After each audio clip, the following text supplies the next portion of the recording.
afternoon, everyone. Appreciate your assistance and patience with me procedurally. We're running two different meetings. I will open first the Budget Committee meeting. So the Budget Committee meeting is called to order. I guess I also need to open the Education Impact Task Force meeting. So I will now call that one to order. There we go. First item of business on each, citizens communication. Do we have any citizens? Nope. I'm already listed. So the educational impact. I need to elect a chair. Sorry. So the educational impact fee task force is made up of the budget committees like we originally set it up, minus me. You all voted last month to have Tom Tunnicliffe on there. So out of that group, budget committee plus Tom, you will have to elect your chair. And then after that, get your vice chair. Very good. We need to elect a chair. Do we have motions for a chair of the Education Impact Task Force Committee? Nominate Tom Tunnicliffe. Tom Tunnicliffe has been nominated. Do we have any other nominations? Hearing none, we will cease nominations. All those in favor of Tom Tunnicliffe as chair, signify by saying aye. Aye. Any opposed? Congratulations, Mr. Chair. Thanks. Now he will need to open. Now you get to open your task force and elect a vice chair. Oh, Would you like the gavel? No, we will now, I'll use my head at wood, now call this adequate tax levy meeting to order. And may anyone have a nomination for vice chair? I'll nominate Paul Webb. Any other nominations? Seeing none, all those in favor of Paul Webb being vice chair, say aye. Aye. aye. Congratulations, Mr. Williamson. Don't get sick. Very good, Mr. Chair. So now we are toward the citizens communications. We can do them with budget or with educational task force. Would you mind doing them together, Mr. Chair? Perfect. Perfect. We have some citizens communications signed up. We appear to have 4 speakers. That will allow 3 minutes per speaker. If you would tell me which task force or which group you're identifying, and you also need to come up to the podium. Our first citizens communication is from Mike Madison.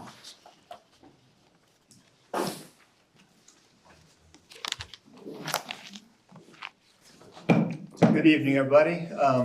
So I'm assuming that I'm going to have an opportunity to talk when the Budget Committee considers Resolution 11-25-7, and that would certainly be my preference. I just want to confirm that, and if that's the case, I'll sit down and let the other people speak. I plan on calling you at that time as well. Thank you. Thank you. Our second is that Kia? Hi. Kai. Hello. My name is Kai Ewer. I'm a plat reviewer with SDM. I've been here for almost 9 years. I'm father of 2, as well as one of the many parents that work in this department. In the past, we've experienced great backlogs in our office due to being short-staffed and how this county has grown with the drastic increase in submissions to our department. With this resolution that's being proposed to cut our budget 25%, it would only exacerbate how hard we have worked to cut that down. Currently, with plat review, we were at 6 months. Now we're down to about 2 weeks. We're finally staffed enough to handle this, and taking out when 90% of our budget is staff, taking out 25% of it would only exacerbate all the issues that were happening back 3-4 years ago when that original Thrivis report was worked. So please, if anything, before you go to vote on this, just please consider that taking out our budget will only exacerbate all the issues that were happening years ago. Thank you. Thank you. Next, Jonathan K. Stewart. Hello, thank you for your time. I would like to start by saying that I agree with the sentiment of reducing regulations in Williamson County. However, I fail to see the logic of the proposed budget cut to the septic department. The proposal cites significant delays in review and approval of subdivision plats and SSDS plans, significant delays in receiving installation permits, and a desire to reduce the cost and save time on these projects. Incredibly, almost in contradiction, it also states the need for a 25% reduction to the septic department's budget. Knowing that the delays and wait times were caused originally by lack of staffing during a time of increased demand, I would like this commission to examine the reasoning behind taking a 25% bite out of the septic department's budget. Is this 25% budget cut supposed to decrease waiting times? Is this 25% budget cut supposed to decrease permit delays? Considering that the initial backlog in 2022 and 2023 was caused directly by lack of staffing in our department and a continuing wave of influx demand, this budget reduction would handicap a department that has been trying to efficiently and effectively keep up with the growing demand for the last 2 years. The septic department, after successfully meeting the demand of the county, would be punished by a critical cut to the very same improvements that created the positive change in the first place. Hiring quality professional staff to fulfill the increased septic demands of the public that we serve. When I started my role at the county 2 years ago, there were 88 project files in our cabinet awaiting review. Today, in the height of our busiest season, there are only 10. Getting the initial review wait times from 6 months down to 2 weeks in the span of a year was the direct result of filling necessary staffing roles. Decreasing regulation where appropriate is a great idea, and there are likely many places where changes can be made effectively and safely in the regulations without jeopardizing a quality, lasting septic system. However, I would like the commission to examine the common sense reasoning behind the budget decrease, which will undoubtedly negatively affect the waiting times and delays meant to be addressed by those same regulation changes. Cutting this budget will undo any positive changes made in the regulations by causing more delays in the process of getting permits and projects approved. If anything, the 25% reduction in funding would only hinder a department that has been successful in meeting the growing demands of a growing county. Thank you. Our last signed up speaker, Frank LaRusso. Hello. Hi. My name's Frank LaRusso. I'm 23. I recently graduated from the Purdue University School of Engineering about a year ago. Since then, I've been working with the county as a design reviewer, and I just wanted to share a little bit about my experience working with the county. I feel very lucky to have been placed here. I feel very lucky to be working with a team that's so diligent and committed to serving the public. That's kind of what I signed up for as a public servant, and so I feel like it fits right in here. And I understand that there's been complaints about strict regulations. However, none of the STM staff really has any say in those regulations. And so these proposed budget cuts would really be affecting people who were not at fault. Same goes with system costs. We have no say over that. All we have is how we react to these types of things. And what I've seen is just a hardworking group of people that will go the extra mile to serve the public, including one-on-one meetings.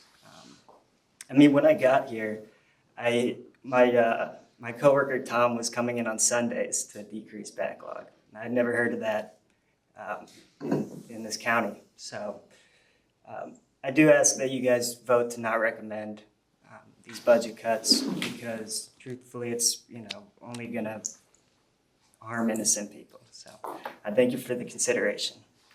Thank you. That closes our citizens' communication. We will now move forward with approval of the Budget Committee minutes from October 7, 2025. Do we have a motion? Motion. Second to approve. Any comments, questions, changes from the committee? Seeing none, I think we're ready to vote. All those in favor of approving the budget minutes of October 7th, 2025, signify by saying aye. Aye. Any opposed? Very good. Procedurally, we've had 2 requests on moving things up. Does that happen Mr. Chair? Does that happen? At what point does that need to be announced or requested? We can do it now. We'd like to move two items up on the Budget Committee. Item 112539, which is a late file exhibit, I believe. It is dealing with our adequate facilities tax, and so we'll have a presentation on that. I would like to move that up on the agenda. Do we have any objections to that? Then we'll move that forward. Also, Commissioner Smith has asked that we move up item 112532, which is the increase on the availability for seniors on tax relief. Do we have any objections there? We'll move both of those items up then. First, however, we'll take up these transfers really quick. Transfer items, three of those. First item, Williamson County Animal Center, for $500 for office supplies. Moving to licenses, do we have a motion to approve? Motion. Second. Any questions about this from anyone? Seeing none, I think we're ready to vote. All those in favor signify by saying aye. Aye. Any opposed? I'll mark that unanimous. Next budget transfer, these are two separate items from the Elections Commission, one for $3,000 moving to communication, one for $50,000 moving to postal charges. Do we have to do those separately or can I do them together if announced? Totaling $53,000, I need to do three and then 50, or can I do both? Three and then 50? Separate, please. Separate, sorry. I said both and that's just on. First, we'll take the $3,000 transfer from dues and memberships to communication. Can we have a motion Motion. and a second? Very good. Any questions, comments? All those in favor signify by saying aye. Aye. Any opposed? We'll mark that unanimous. Next, item moving $50,000 from postal charges to printing, stationery, and forms. Do we have a motion? Motion. And a second? Very good. Any discussion on those? Any questions? Hearing none, I think we're ready to vote. All those in favor signify by saying aye. Aye. Any opposed? We'll mark that unanimous. Next budget transfer is from the Williamson County General Sessions Court, asking to move $9,500 from full-time magistrate to overtime salary. We have a motion? Motion. And a second? My understanding on this is that we had a magistrate retire and they're using some temporaries to fill in with overtime. Any questions from the committee on those? All right, seeing none, I think we're ready to vote. All those in favor signify by saying aye. Aye. Any opposed? We'll mark that unanimous.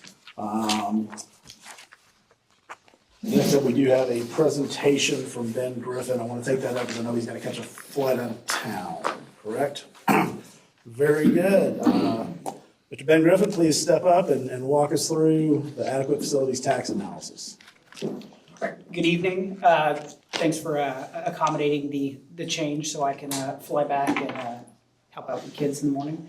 All right, so with the adequate public facilities tax, really what we were asked to do is take a look at this and sort of look out 10 years, what sort of revenue would that generate?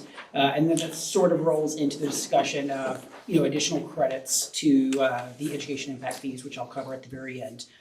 So to start, to get that 2025 base year estimate, we looked at Esri Business Analyst to get an idea of how many jobs you currently have within the county and by each jurisdiction. And then we convert that to a floor area or the amount of floor area using employment demand factors published by the Institute of Transportation Engineers. Essentially, this is just showing you what's on this next page in gray, but these are the proxies we're using to convert employment into square footage. So for 2025, you have about 144,000 jobs countywide. That translates into just shy of about 55 million square feet of non-residential floor area. Then we need to project that out 10 years. So for everything but institutional development, we actually used CoStar projections. They have a handle on what's on the ground and what's in the pipeline. The one caveat is for Thompson Station. We actually talked with them and they provided their own projections of development. So Thompson Station does not follow this trend with everyone else. But essentially, we're using CoStar projections for your non-institutional development and then for institutional development because that one's a little harder to quantify and CoStar does not track that type of development mostly. We're just maintaining the ratio of your 2025 institutional development per job, or sorry, per population. Institutional includes things like hospitals, doctors' offices, daycares. Does include schools, things that would not generate adequate public facilities tax revenue, but it does include a wide range of uses in that class. This shows for 2035, so an increase to about 160,000 jobs and about 60.6 million square feet of non-residential floor area. So that represents a 10-year increase of about 5.8 million square feet. So this just shows a few options. So for that current, that existing rate right in the middle, currently you're only assessing the adequate facilities tax in the unincorporated area. So in this scenario, if you kept doing that, you'd generate about $123,000 in AFT revenue. As you move to the right, that rate increases. So that next column over is $1 per square foot for the adequate facilities tax and the adequate school facilities tax. Next one over is $1.50 a square foot, and then the far right column is $2 per square foot. So it ranges from about $100,000 currently over the next 10 years, or up to $5.8 million in adequate facilities tax revenue over the next 10 years. So this sort of rolls into the discussion of the education, your current education impact fees, and when do you need credits? So for an impact fee, you generally need credits when there is a site-specific improvement. So in the unlikely event that a non-residential developer constructed one of your schools, you would need to credit them something. They don't pay impact fees or education impact fees, so that credit would not be a normal credit. Also, debt service credits or dedicated revenues, such as property taxes, sales taxes, adequate facilities taxes. If you're generating that revenue and you're being charged an impact fee, you would need a credit for that. Currently, your education impact fees include 2 credits to residential development. Your education impact fees are only assessed to residential development, and those credits are based on existing debt service, and then at the time of your 2022 study, any future debt service needed to construct those planned schools. Non-residential development, as I said earlier, is not assessed an education impact fee. So a credit would only be required if future development pays an impact fee and generates some type of overlapping revenue. However, the county may consider an additional credit to residential development if you decide to increase the adequate facilities tax. That is a policy discussion.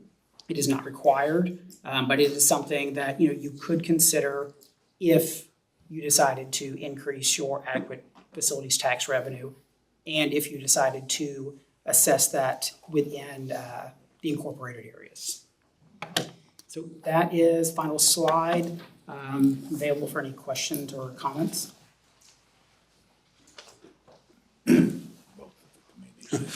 So we've got both committees here. Commissioner or Chairman Toncliffe, do you want to start with yours, or we'll just kind of take them together? Let's just do it all together, and I'll hold mine if you don't mind. So Mr. Maybe real quick, so the purpose of this was we're making sure that we didn't have overlapping revenues, and as I understand this, we don't have that problem. I think the sum up at the end was that if we were to institute this on the commercial, we could consider reducing residential in some reason. That would be a policy decision. We wouldn't have to do so, but could be done. And then balance was about $11.5 million over the next 10 years was the estimate of what it would generate. The combined AFT and ASFT. If it was raised to the full $2, which is our state max. Correct. Do we have any questions or comments from the committee on this, from the budget committee? Okay, thank you. Yeah, Yes, Commissioner Webb. okay.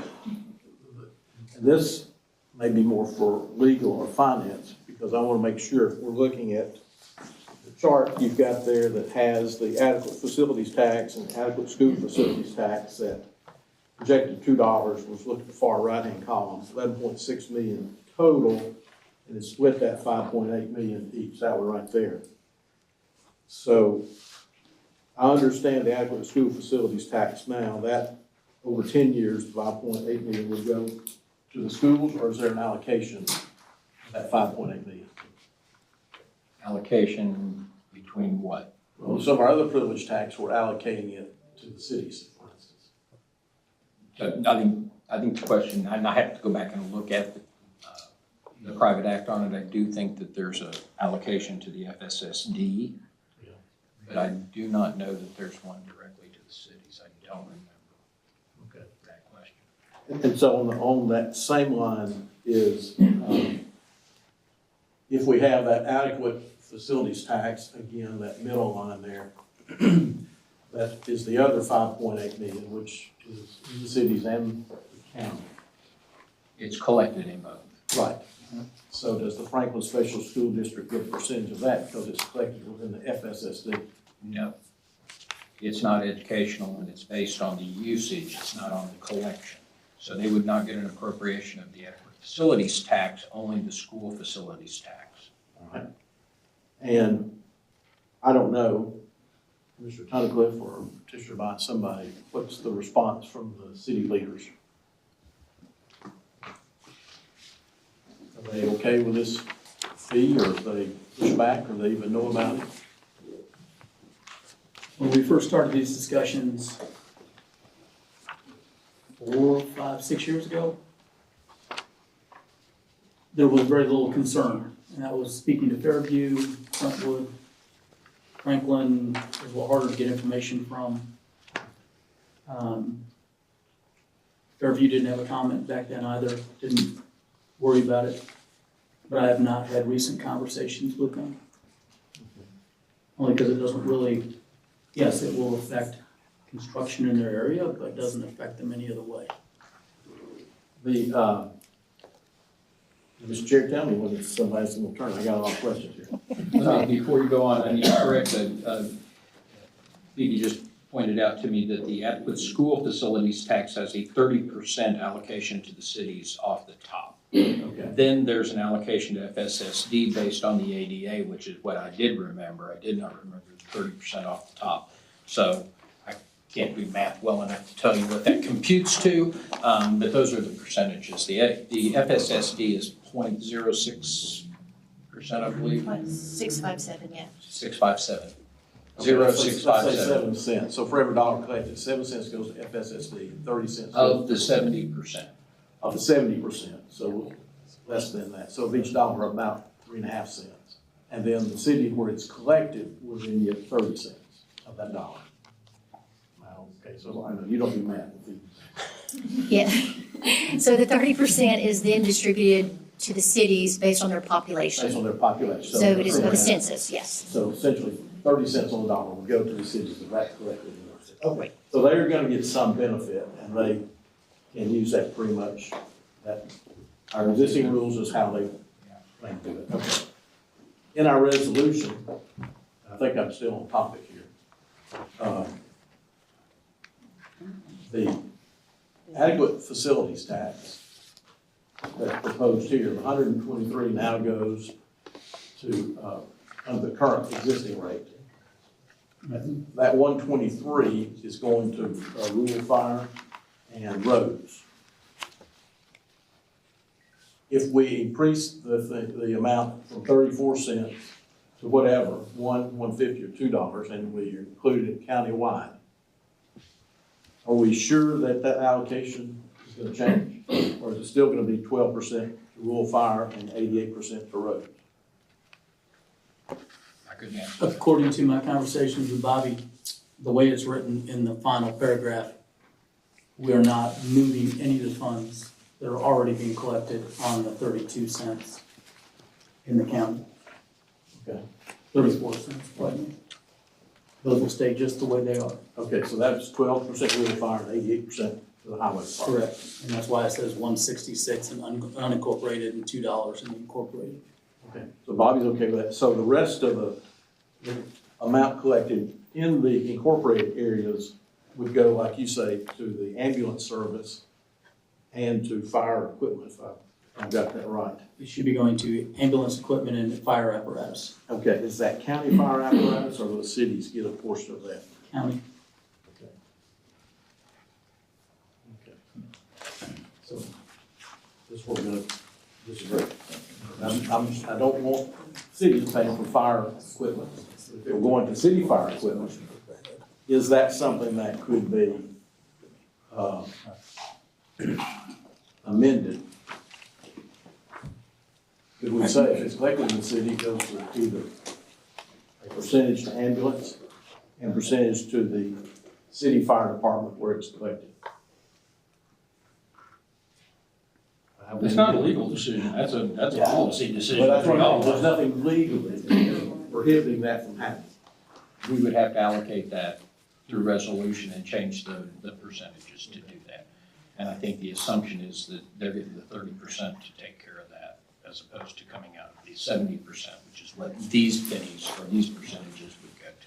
But, like I said, that's a policy decision. I know, you've heard me before, there are certain cities that don't pay anything for fire and police to speak of, and so, I hate for my city to be paying for somebody else out there. They're growing, and even though this one will have 715 projected square feet over the next 10 years, I think that's an issue that those of us that live and represent the cities, that we're gonna be subsidizing other areas, and I don't think that's what the intent here is to do. I think that's, the intent is to raise revenue. I don't know, is that right? Is that your intent? The intent is to make sure we can pay for fire apparatus and capital ambulance purchases over time, because that's something the hospital's been paying for, and I'm not sure that'll always be that way. So I'll make sure that's paid for. I don't understand how it's coming, how the cities are paying this, when the developers are paying this. Well, I'll give you an example, and I'm thinking through that. We look at Fairview, Spring Hill, Nolensville, and Brentwood are all the borders. And so it'd be real easy if I had a 100,000 square foot business that I'm gonna put in Fairview, I could easily move that a few miles down the road to Hickman or Dixon County and not pay that fee, but still have the same workforce, the same customers, et cetera. So we could be pushing businesses out of our ring cities. I don't think it's gonna affect Franklin or Knoxville Station, but you think about a 100,000 square foot building that's paying zero now, if it's in the city limits, to paying $2 a square foot, so that's $200,000 from your building cost. Which according to contractors I've spoken to, that's less than a rounding error in sheet rock, but okay. Well, to some it is. I'm thinking about, I use Burwood Grocery a lot. People want to build a 1,000-foot room, that's $2,000 impact fee. You can't sell a lot of sandwiches to make up that $2,000. So I just got a concern about, one, the unintended impact in some of our communities. And then the other part is we're taxing folks in the city limits in the urban areas, but we're going to use part of that money in the incorporated. Now, here's my saving thing. I think you might agree with this. What we collect would all go to the ambulance service. Because everybody in the county receives that service.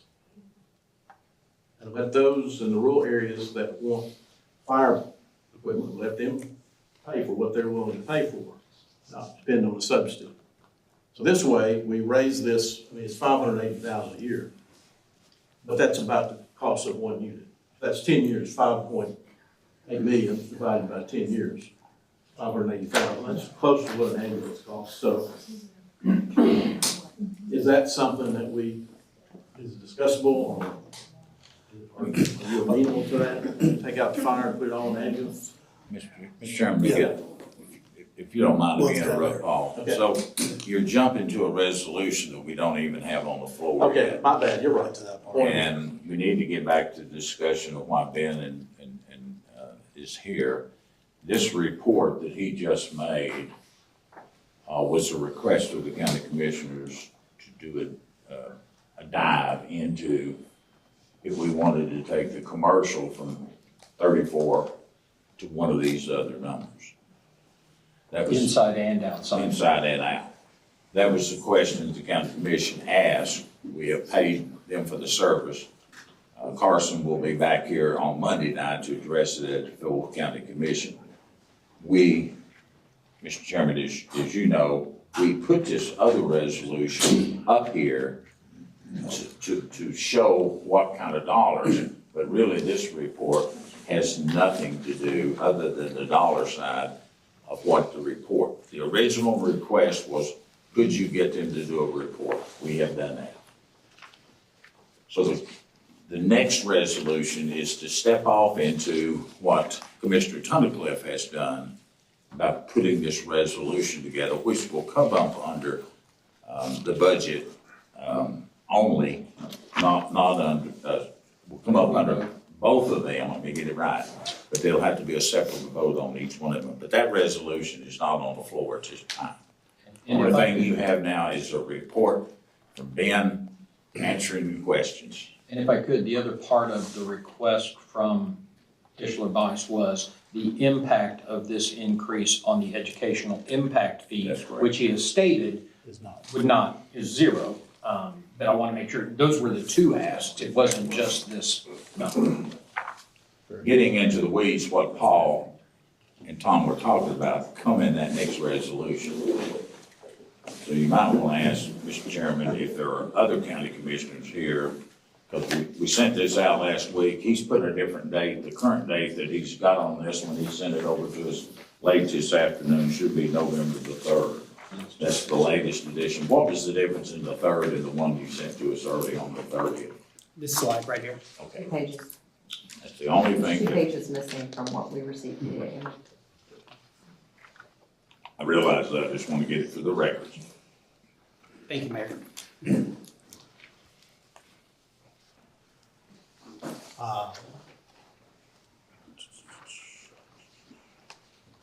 I think that, yes. Can you just, is this like the one, can you show the slide with the calculations on it? Yeah, that one. Maybe, how much did we collect last year in adequate facilities taxes for the full year? Is it around? I do not have that number in front of me. I can have that for Monday night, next Monday. Okay, but because I don't was have just it. interested, I felt like we make more than 12,000 per year. This is just commercial. This is just Right. commercial. And that is more than likely, for commercial, we get very little right now. We're at the 30%, so that is possible. We get 34 cents outside the city limits, so it has to be So just commercial and unincorporated. unincorporated areas is what we collect now. Okay, On that side, we do collect the residential side, and that's where the majority of the funds are received. okay. It just seemed low. Like, I guess we were expecting the number to be a little bit higher than just the. But what's not, Mr. Chairman, if you don't mind, what's not calculated, Commissioner, is the only question we had was the unincorporated amount, which is 34 cents. And if you bump that to one of these new numbers, that is what it would generate in that, let's just take the dollar category. We don't have 34 cents in Brentwood, but if you bumped it to a buck, it brings in $857,000. Right. But right now, it's just, we didn't address that because that's already in place. Yeah, I guess I just wanted to call out that recurring revenue that we're looking at potentially with this study is, if we go to the highest rate, is potentially $1.1 million per year.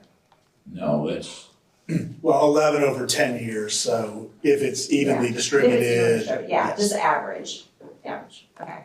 but that's not the total revenue, Mr. Chairman, that you're gonna get in. That may get in, but You have to share that. Yeah, it's an estimate, we then share 30% of it I and think it would be, lose you know, 7. I don't know if there's time to do that before Monday, but it'd be interesting to see exactly how much we would end up in our.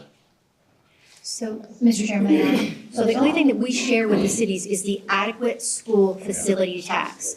So if we're talking about 34 cents, we're talking about non-residential, we're talking about commercial. We currently collect 34 cents for only those non-residential lots outside. So for instance, we rarely collect any type of privilege tax currently at 34 cents for those rural areas. We may collect, and this is an estimate, 3 or 4 times a year. This past month, August, we actually collected $500, $503.55. So the amount that we're collecting in the non-residential area in rural is very limited. So the only thing that we split currently, those numbers are split between highway and fire, and it is only in the unincorporated area. If you start adding cities to those numbers, then that's when the increase will take Then effect. those numbers would have to go. Yes. But that was the whole purpose of the discussion. Correct. It wasn't talking about the residential, it was Right. talking about the commercial, if you put it on the 6 cities. That was the sole purpose of that.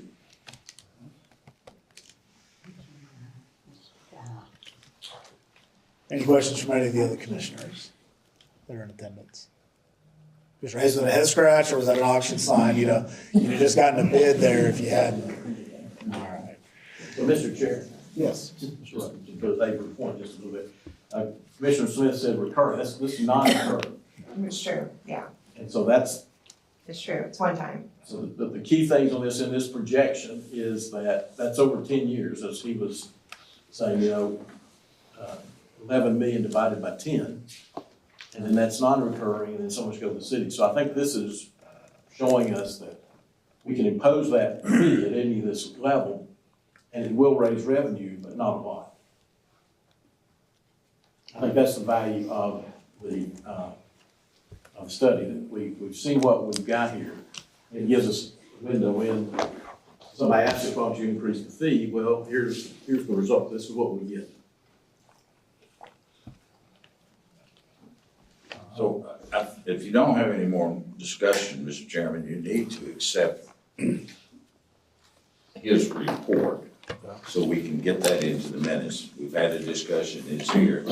Now, I think the resolution will take us down a different rabbit hole based on some conversations we're having here. But his sole purpose was to do it, he's done it. All right. And if you want a deeper dive, that's a whole different subject.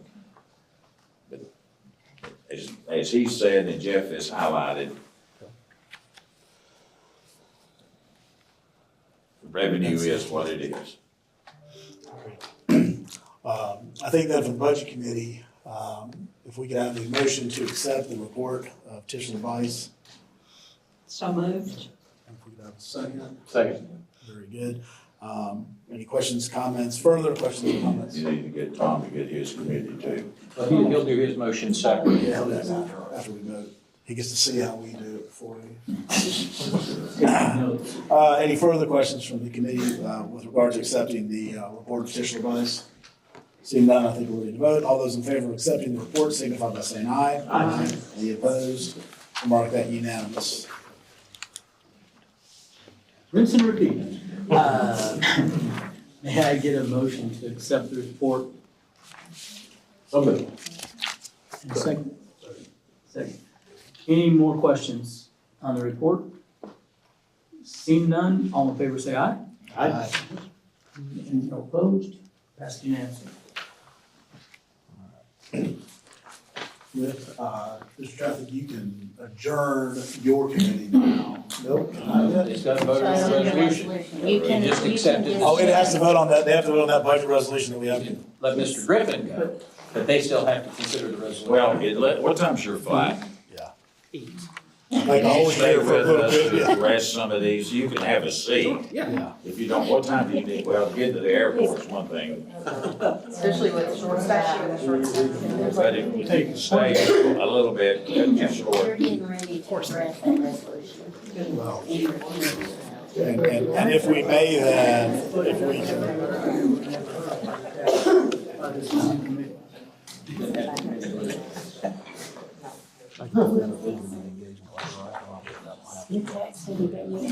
All right, what I would like to do then is if we may, I would like to go ahead and move forward, resolution 112539, for us to discuss, and so they filed resolution 112539, a resolution increasing the assessed rate of the Williamson County Adequate Facilities Tax Private Act number 118 of 1987, as amended, concerning new non-residential development.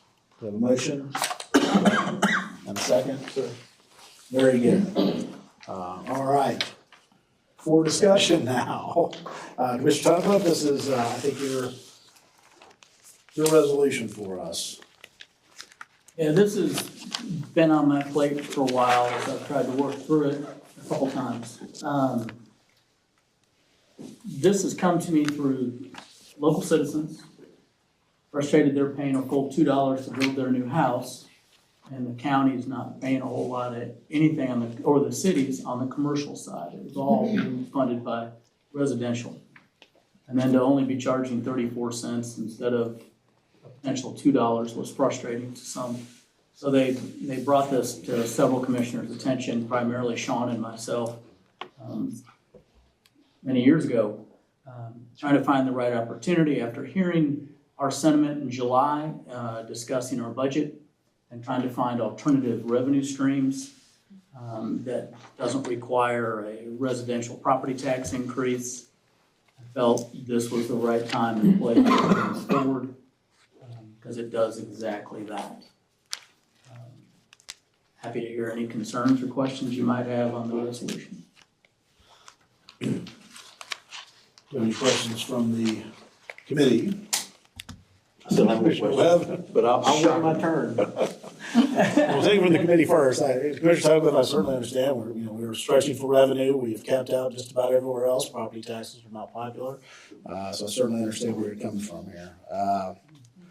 I'm a little bit confused based on some of the earlier discussion as to where this, what it generates for us truly and what potential costs are. But certainly understand the need for us to find revenue for constantly increasing costs. So. Any other members of the committee that have comments or questions? I defer to you first before asking the other commissioners that are here.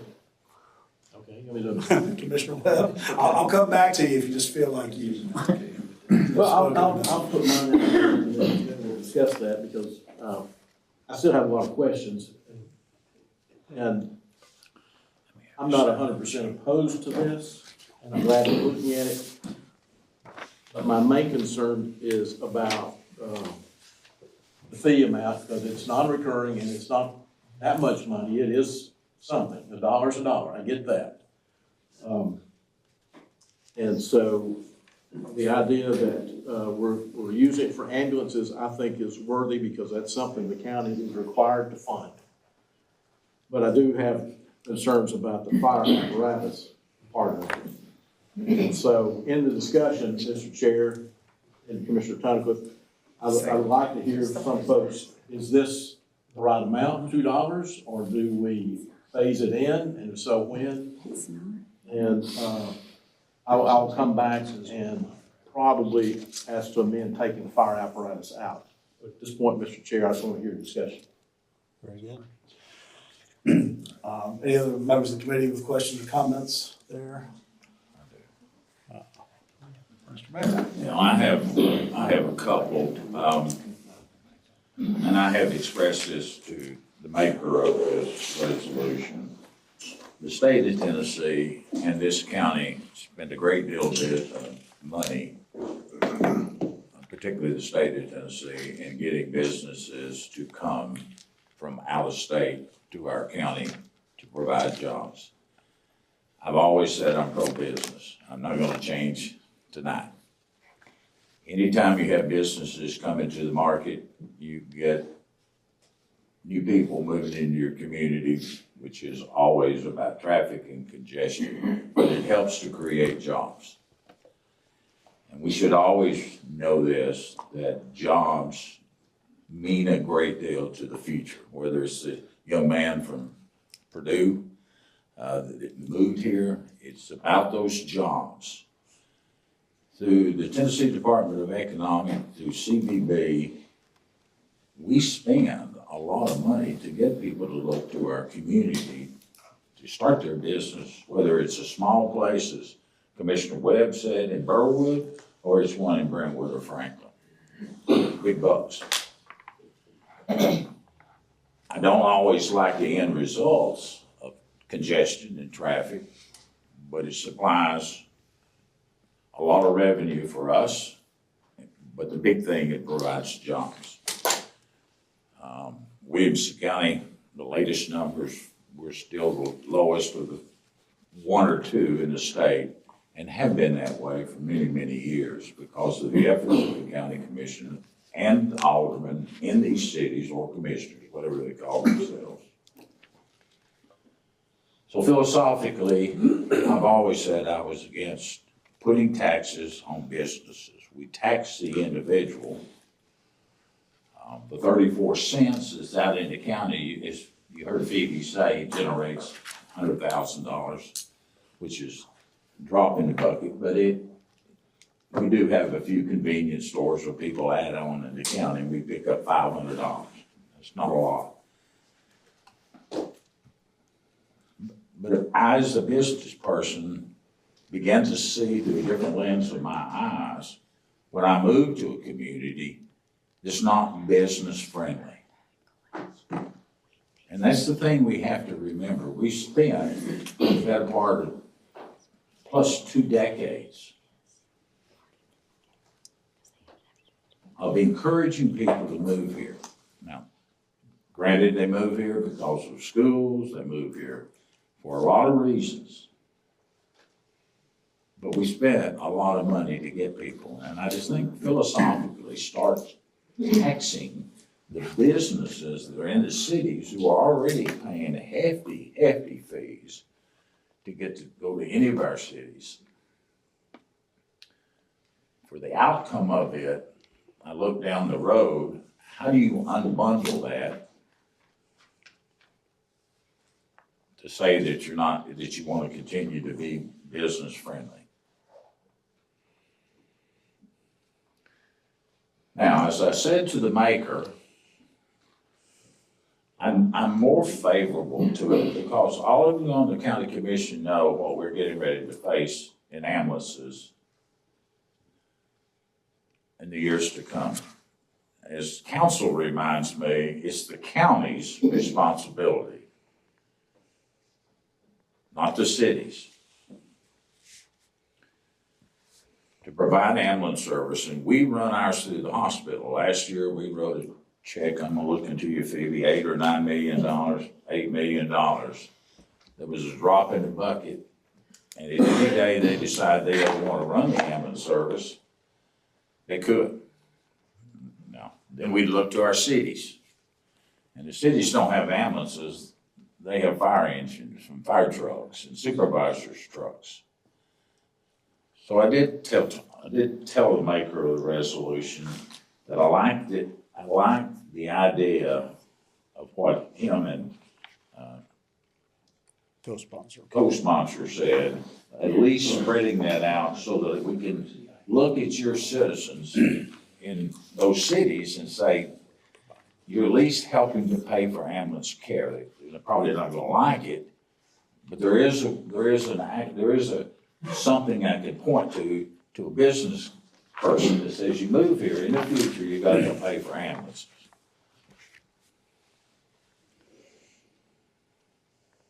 Mr. Chairman, I just wanted to bring that out. Many of us sat here work very, very hard to get businesses to come here. I know it has the other effect, the traffic and congestion in schools. When people come here and move, we have to do that. But I'm not sure this is the avenue, other than through what the maker of the co-sponsor trying to water it down a little bit by saying, and here's how your money will be spent. There won't be a lot of money going to ambulances when it's a $15 to $20 million expenditure every year. 15 to 20 is an operational cost, not the cost of the Right. ambulances or the capital expense. I understand, I just wanted to make sure that. I appreciate you correcting me on that, because the other thing, many of you know, we received $44 million in ARPA funds. And I've got to call on Paul to see how many ambulances we bought using ARPA money, which was a huge delay to get those ambulances here. But that's all we could use those ARPA funds for, and we demonstrated through our 270,000 people in our 6 cities, 7 municipalities, that we purchased ambulances, whether you were in Spring Hill, Thompson Station, Fairview, Brentwood, or Franklin, or in the county. How many did we order, Paul? I forgot. I think of the ARPA, it was 11. Like I said earlier, they come in at just under 600,000 fully equipped. I'll just bring that back around so you can see it. I certainly will say that this county's success over the last 30 years has been built on jobs and schools, and you guys all know that. I'm also a little bit afraid of something going from 30 to 200 quickly. So I have a lot of concerns with maxing it out immediately, and we're probably going to see it. I certainly think that I had a wise person tell me once that voters don't like tax increases, but if you tell them what it's for, in this case ambulances, and people understand that it's a whole lot easier for them to swallow what they're being asked to pay. That being said, I certainly like what I've heard as far as the ambulance service side of it, because it is something that all of our citizens would be able to benefit from. Any other questions here from the committee? I know Commissioner Sturgeon had a question or comment. I just wanted to make a point. It doesn't look like it's gonna generate. If you could come to the podium, just because you're not mic'd back there, and no, I keep forgetting that myself.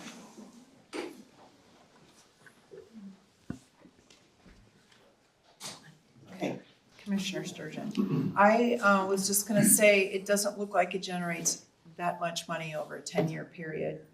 But I don't like restricting this to just ambulances. I mean, if I live in Franklin, or if I live in Brentwood, and I have emergency on Highway 840 or 65, is the Brentwood or Franklin Fire Department gonna come and help me? Maybe they will. But I'm pretty sure the county's responsible for the entire county. So I don't like this idea that if it goes to the county, it's not going to the cities. I mean, we all live here and we all use the entire county. So that's my comment on that. Commissioner Lawrence, same request. Oh, you have your mic there. Am I mic? I thought it was. We don't have them. Oh. I think that's important. I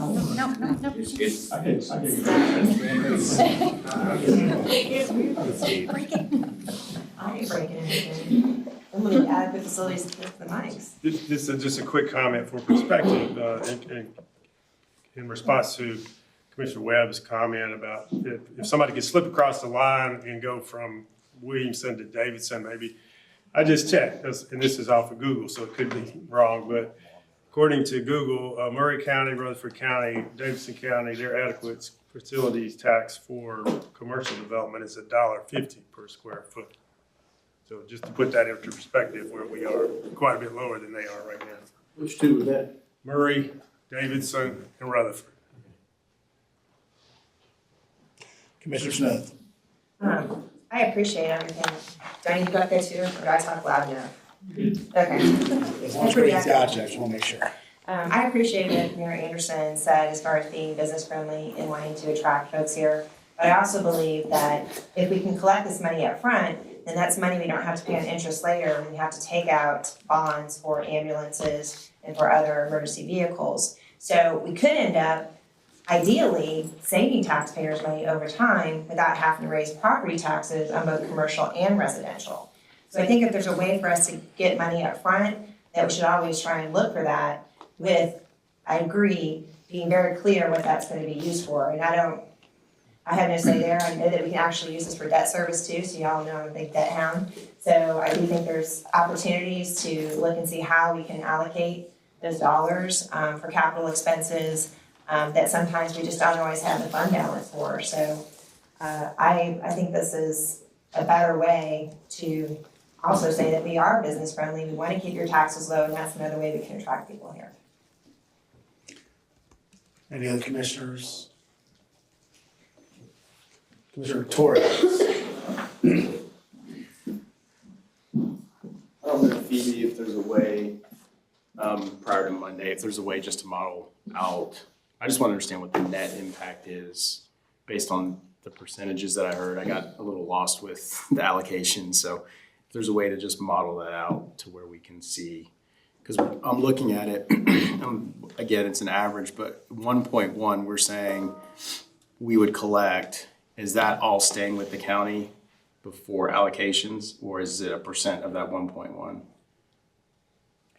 averaged? I think that would be where we're going with the direction now. You need to tell me how to allocate that. Okay, and so what I'm hearing is that we would say we're gonna use the, as it's written today, is it's for apparatus or ambulance that we're, so we would be allocating that full 1.1 for those two things now. I'm using an average. Yeah, let's call it 11, Call it 11, 6, just six so over we 10. can, yeah. Over 10.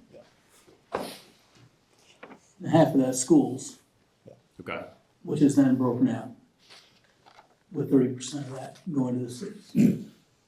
So it would be helpful to understand what the real impact is if we're gonna raise it, to whatever the number is. So if half's going to schools, then how much is left over after that to go to apparatus? And it sounds like it would be one ambulance. Is my mathing? Phoebe's the one that. Tom, I was actually looking at Tom, sorry. Based on the number Paul gave for an ambulance, yes, if you take that number as fact at $580,000. And we're just averaging this, right? Correct. On the model? Okay, thanks. Mr. Clifford. Creed, am I coming through? I just really have a question. Maybe it's Phoebe. Somebody summarize, what's our current tax and fee burden on commercial right now, beyond the 34? I mean, we'd have to look at our business tax, sales tax. I mean, there's various. We can pull some rough numbers together, but I mean, just general business would be business tax and sales tax would be your gross, would be your major contributors. Okay, I'd be curious to see that, because I always hear, businesses pay their way already. I'm curious, putting a little more fine point on that, and then what is this going to do to increase that tax or fee burden on top of which they're already paying? That might be helpful for Monday.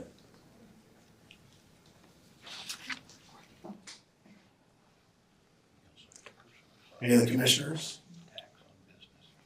So, Mr. Chair, were you suggesting that perhaps we amend this to a lower rate or phase it in? I'm certainly more comfortable with something that phases in, and having heard that neighboring counties are taxing at $1.50 gives me more comfort with knowing what our neighboring competitors, not that, our neighboring counties are charging. And I think you might also have had an amendment that you were considering with regard to what the funds might be spent on. So if you want to incorporate those into one, that might be a good motion. I think the mayor was, I've asked you a question. Yeah, I've got two comments that I'll make. Number one, Ben, you and Carson, you all do these many places. Is this kind of the format that you see in other counties across? Or do you get into the how the allocation? I need for you to go to the mind. Mayor, every community is different. And, sometimes, if the community already knows the allocation they want, it's very easy for us to then just say, okay, well, if this is the revenue we're projecting, then we can break out that allocation pretty easily. So there's really no model or standard, it's every community, whatever their needs are. Correct. Thank you. So, Mr. Chairman, my final, thank you, Ben. I think we're about ready to let you go to fight the traffic and get home. The other thing you need to know on this is a late filed resolution. And I suspect if you don't get this information that the commissioners are asking for, you're gonna see a 2 deferral. Now, that would be mine. If Phoebe can get all this, that's fine, but if not, I think you'll see some deferrals coming. I see some heads nodding now, but we can do whatever you want to do, Mr. Chairman. It's your committee, but it will require some time for Phoebe to run those numbers.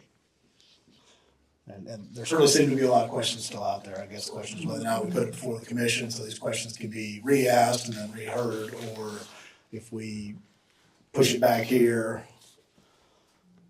I guess the commission as a whole could still take it up even if we don't hear it here. It would just be announced we had deferred Against, it. it would still move forward to the commission. It could be removed by 2 objections as a late filed, or there could be a motion to defer or to be heard in its entirety at the commission level. It would still go to the commission. Committee action doesn't stop it.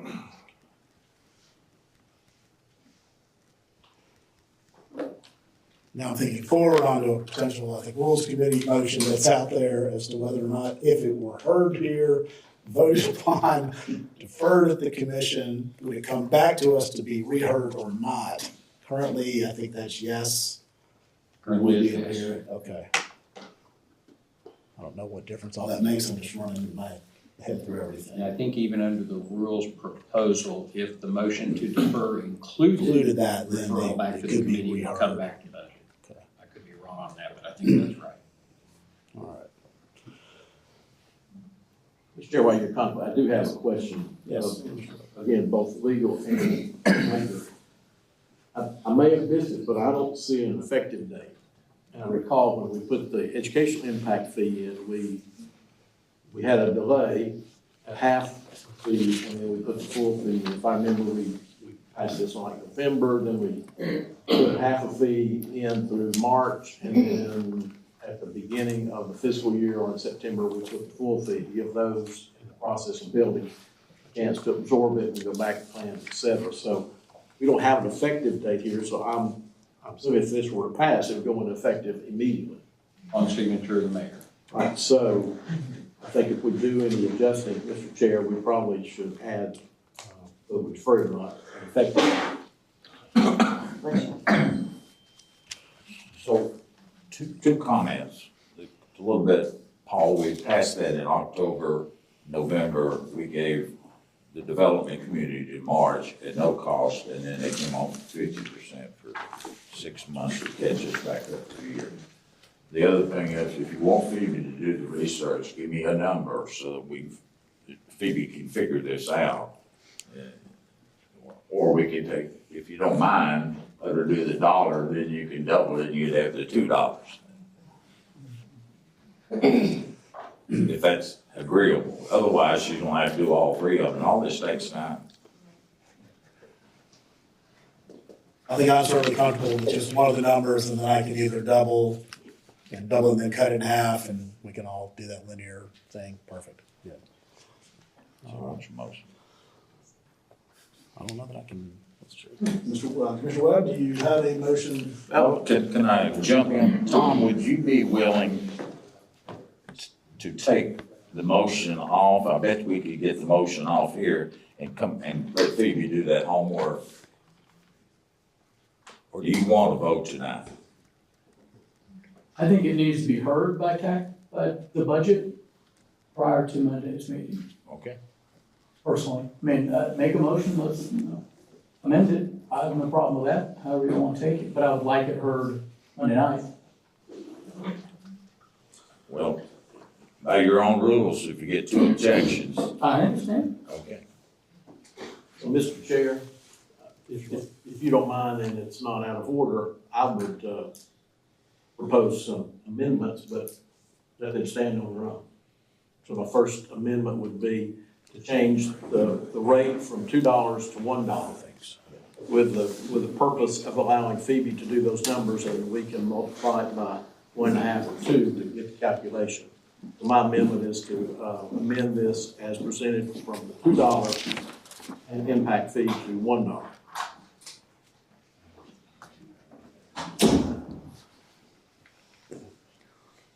Do we have a second on that motion to amend? Second from Commissioner Harden. Any comments, questions from the committee on the motion to amend to $1 from the $2 currently proposed? Point of order. Which committee is he making that amendment for? I'm on the budget committee. Okay. He's currently making that for budget. Because you're on He is both. also on the budget. budget committee. I'm leaning this way. All right. So, $1 has amended. Any questions or comments from the committee? All right, seeing none, then I think we're ready to vote. All those in favor of voting for the $1 amount, signify by saying aye. Aye. Any opposed? None. We'll mark. Well, that's unanimously approved to amend it that way. Would you like to make another, or do I need to bring it up? Can I now take another motion to amend procedurally? Well, I have none, but I'll wait my turn. Well, that's what I'm trying to figure out what I need to do. Do I need to? The floor's open for another. Floor is open for another amendment. amendment. Commissioner Webb, All right. please make an amendment. My amendment is to, in the last part, be further resolved to remove and fire apparatus. And I understand what Commissioner Sturgeon says, but I feel strongly that the citizens in the rural area, if they want fire, then they need to have a plan. And I'm willing to help them, as I've told Commissioner Sanford that, some way to do a rural fire service. But it shouldn't be double taxing, which it is a double tax on those of the cities to fund 2 fire departments. And that's always been my contention. And so that's my amendment, is to remove and fire apparatus from the, and the further resolve. Isn't residential. But they're going to move it to building. The funds would go to the full county fire apparatus. So we have a motion on the floor to amend to remove and fire apparatus from the funding. Do we have a second?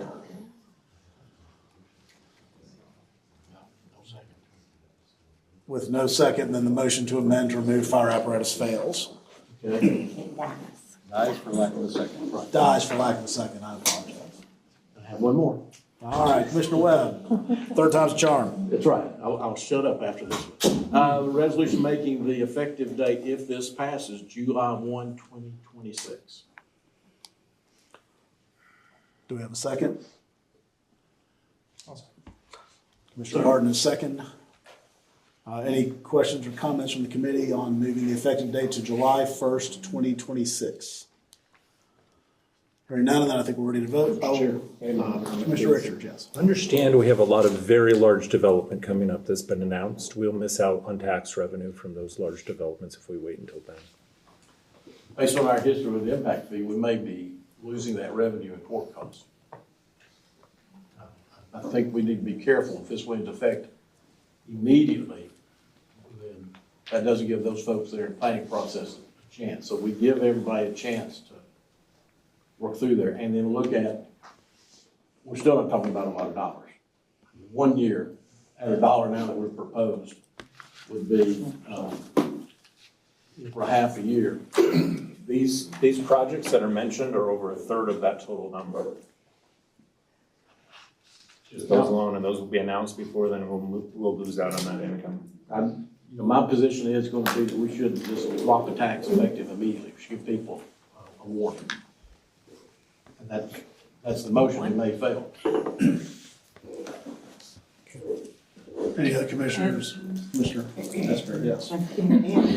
Commissioner Richards, you are speaking about commercial. Yes, Overture being one of them. Thank you. You don't have a second. Ovation. Commissioner Cardinal, second. So we do have a second. Any further discussion from the committee? All those in favor of moving the effective date to July 1st, 2026, signify by saying aye. Aye. Any opposed?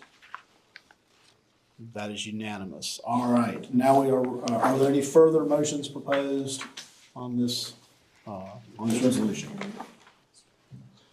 All right, Mr. Chair, yes. is it legal, does Education Committee, Impact Fee have to do something now? They will have to consider the resolution and any amendments you might make as part of that task force after budget has made its vote. You both have to vote separately. You can't vote together. Okay. So I have a feeling you know what those votes are going to be, but you still parliamentary wise have to go through the motions. And it would seem that the motion at the next committee meeting might be able to consolidate all those into one more effectively. Are there no further motions, any further discussion on the resolution as a whole, as amended? Seeing none, then I think we're ready to vote. All those in favor of the resolution as amended signify by saying aye. Aye. Any opposed? No. One no. The resolution passes. Commissioner Tunnicliff, or Chair Tunnicliff, we'll turn it over to you. Absolutely. Late filed resolution 1125-39, a resolution increasing the assessed rate of Williamson County Adequate Facilities Tax, Private Act, as concerning new non-residential development. May I get a motion? Motion. Second. So, Mr. Chair, I'd like to amend that to move the rate to $1 as opposed to 2 as shown. Would you like to amend the effective date as well? Well, I'm going to the, well, I was gonna go for 2 separate ones, but I'm speaking to the chair over here, Mr. Chair. Yeah, you're not the chair right now. Get that right. Get your gavel. Point of order.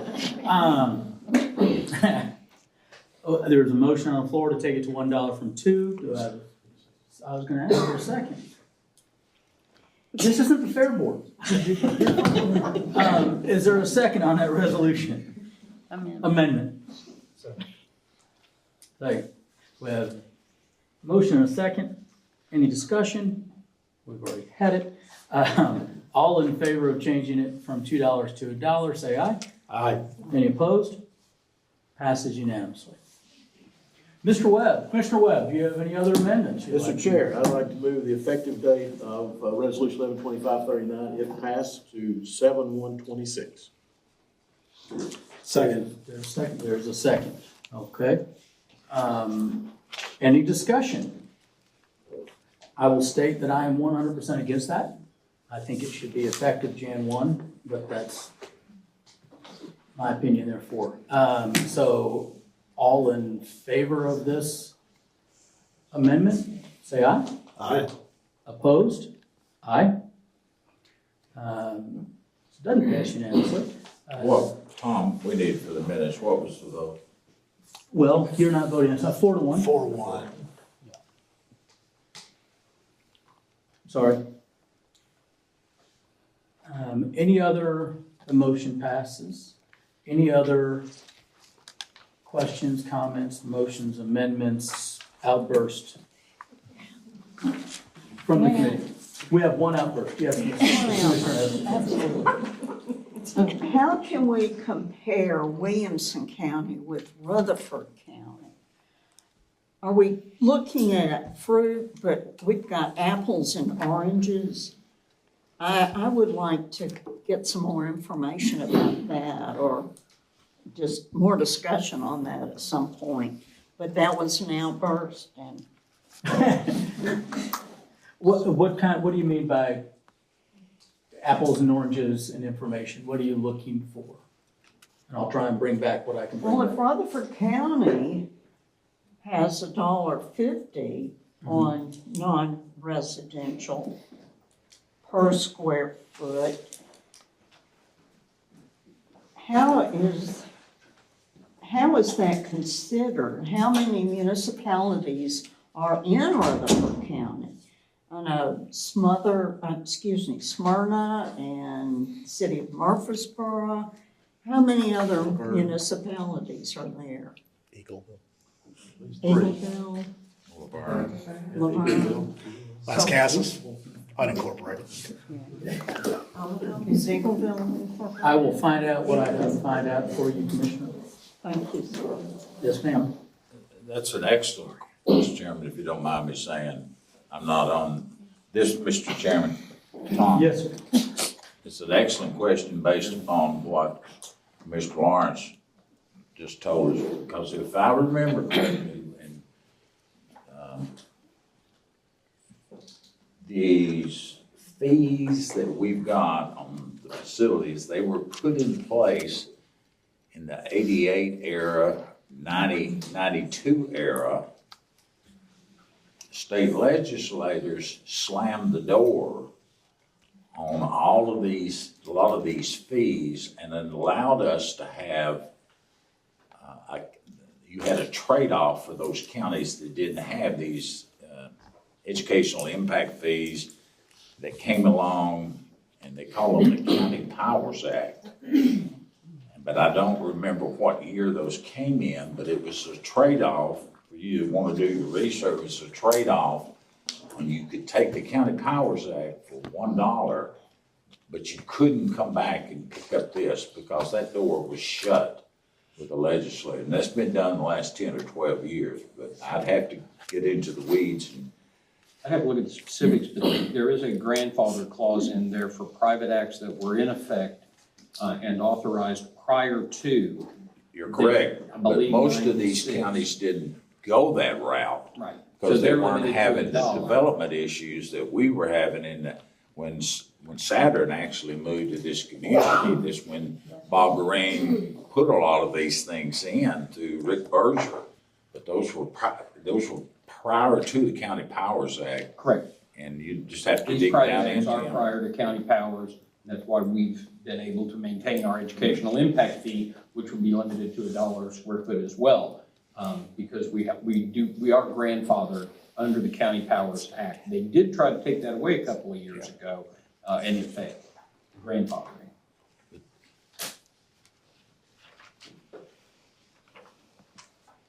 So it's hard to do apples and apples with what I'm saying, Commissioner.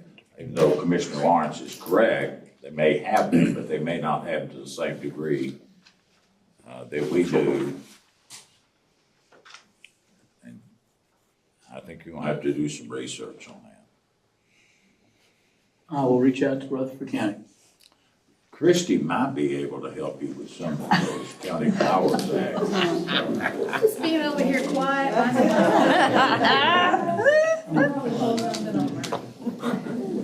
All right, we ready to vote on the resolution as amended? All in favor? Aye. Opposed? And it passes 5-0.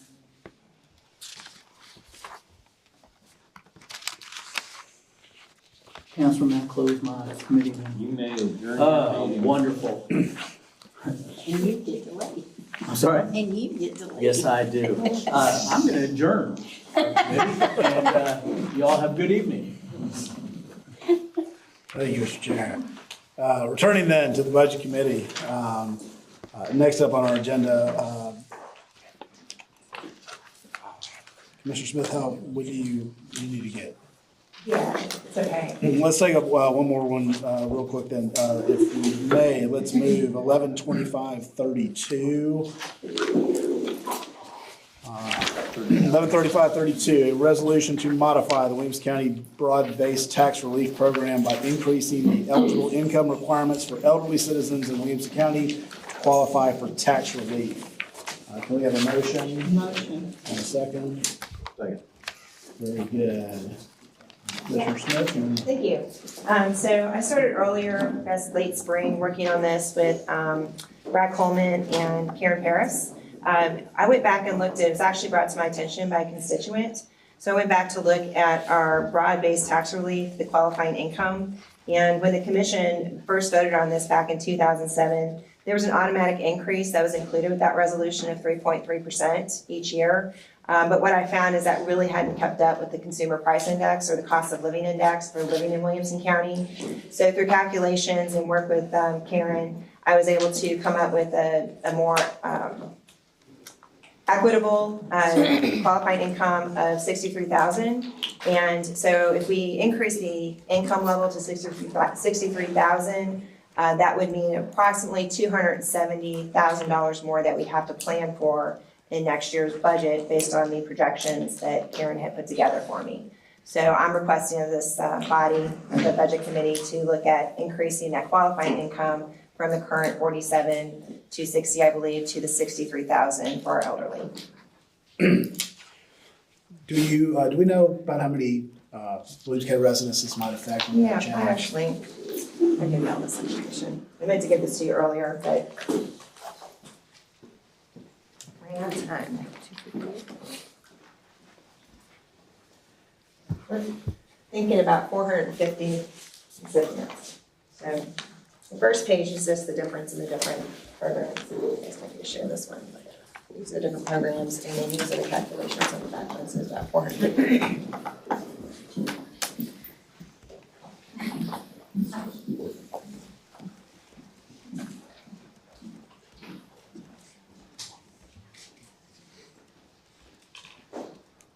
As the committee takes that in, do you have any questions, comments? Mr. Smith, you got anything else you want to keep talking us through it, or you want to wait for No, questions? I mean, there was some time taken just to kind of make sure that we brought everything back up to what should be the cost of living now in Williamson County. We also, the other change we made is we're using the Social Security increase every year, so that 3.3%. So that was the other change to this particular program. So moving forward, we'll look at Social Security and how they increase every year, and that will be built in.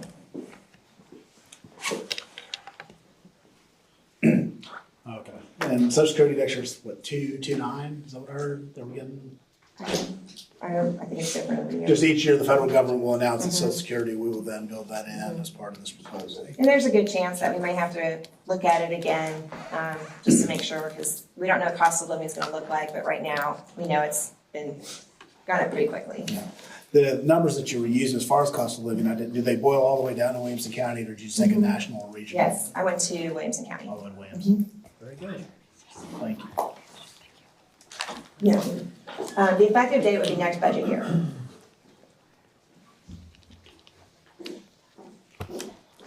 This one has an effective date, so Oh, it doesn't have an effective date?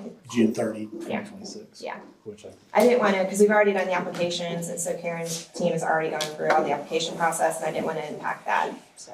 I guess my question to legal and to Phoebe, it says June 30, 2026. Do we need to make it July 1, or does that not make any difference from a? That's a Karen question. It should make. Doesn't make a difference. I didn't think it did. Just want to make sure we didn't create a further nightmare for you. I have a couple of comments. My first one will go to Karen. Make your way up to the podium, I would appreciate it. All right. And while you're making it up there, how many of our cities have a city relief tax?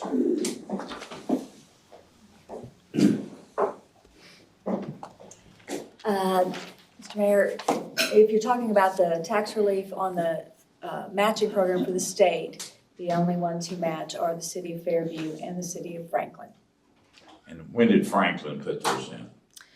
They've had a number of years, ever since we've been administering their taxes, but they are considering a third and final reading next week to double their match. Okay. So the other cities need to take action on this. Right, they have the opportunity to do so. That's a statement that all the cities, because when you look at how many total participants are you gonna have, about 1,500? Right, well, on the broad-based program, it would increase, we currently serve over 1,200, about 1,300 on the state program, so yes. And I should clarify, City of Spring Hill may do something, we don't collect their taxes or administer their tax relief, so they may be doing something. My comment is, I applaud this, it's a good thing to help our tax relief folks that need it. But oftentimes, we're right back to the comments that we made earlier. The county seems to be carrying that load a lot of times, when the cities should be stepping up and giving their citizens, because the bulk of these tax relief are probably not always in the unincorporated area. Right, and I didn't bring that tonight, but I did break down on that state program when I presented on the tax relief match, how that falls across the city, and it is across all jurisdictions, you're correct. But most of it's gonna come out of Franklin. A large portion. Now, Special School District is participating in both the state and our broad-based program. So the Special School District on their portion of the taxes is participating. And my final comment, while Karen's here, Mr. Chairman, recently, just in the last 10 days, the state of Tennessee did not fund any additional money for the tax relief from the state side, nor for the veteran side. And we are funding that when I personally believe the state ought to be helping our veterans, which this commission voted to do, and for things the state didn't do. So once again, it's that trickle-down effect that comes from the state of not holding their end of the bargain up, and we're having to pick up the load, and now we're picking it up for the cities too. But it is something we need to help our residents out. Yes, the state funding has remained flat, and what's happening is the distribution of that money, as our property values have gone up, our share goes down. It's like what happens with a lot of the state programs where we're being expected, or our citizens are receiving a less share because of the formula. That's all I had, Mr. I just needed to get that on the record. The state's not doing their job of funding the things for the residents. Probably just keep that as a standing comment for most of our meetings. Members of the committee haven't had a chance to digest any of that. Do you have any questions or comments about this? Mr. Webb, Mr. Clerk, Mr. Esper? All right, hearing none then, I think we are ready to vote. All those in favor of the resolution signify by saying aye. Aye. Any opposed? We'll mark that unanimous. Very good. Thank you. All right. Turning to our next item of business is the engagement letter agreement. I will need a motion first, I guess, before I ask Jeff to explain it, or do I need to talk about it? Yeah, this isn't a typical resolution. It only requires adoption by the county legislative body. It is an appointment by the mayor. So you're really limited to looking at the rate and the compensation that's being proposed by Foley Lardner and in particular Jesse Neal. About 3 months ago now, almost 3.5 months ago now, the mayor and I started talking about the hospital RFP process and the level of expertise that was needed to address mergers and acquisition questions, as well as the attorney general process, were the hospital board to recommend sale of the facility. I've never done a merger and acquisition of a healthcare entity, and I've never done an AG process for approval of such an acquisition process. Unfortunately, there are good lawyers who have done that in the past and have that expertise and such. One of those is Jesse Neal. Unfortunately, some of the other firms that you might have expected to talk to have been conflicted out either by representing likely bidders in the process or other conflicts. So the mayor and I met with Jesse Neal and in order to bring that expertise as to the process, both the AG process and the M&A process. The mayor solicited the proposal you have in front of you. I would point out the hospital already has outside counsel in Bassberry to represent their interests in this process. Jesse would be representing only the county's interest in going through the process of negotiating in those deals. One other thing that I would point out for you is, although the rate is higher than you've seen in budget processes before for some of us, this is a specialized area of law and is certainly within the scope of what we see in these types of transactions from the bigger firms when they do it. So it's certainly something that I find appropriate and reasonable given the scope of the proposed engagement. I'm trying to think if there's anything else that you wanted me to hit upon, Mayor. I think that's. No, I think it is important that Oh, I did, there was one other thing, I knew I was getting there.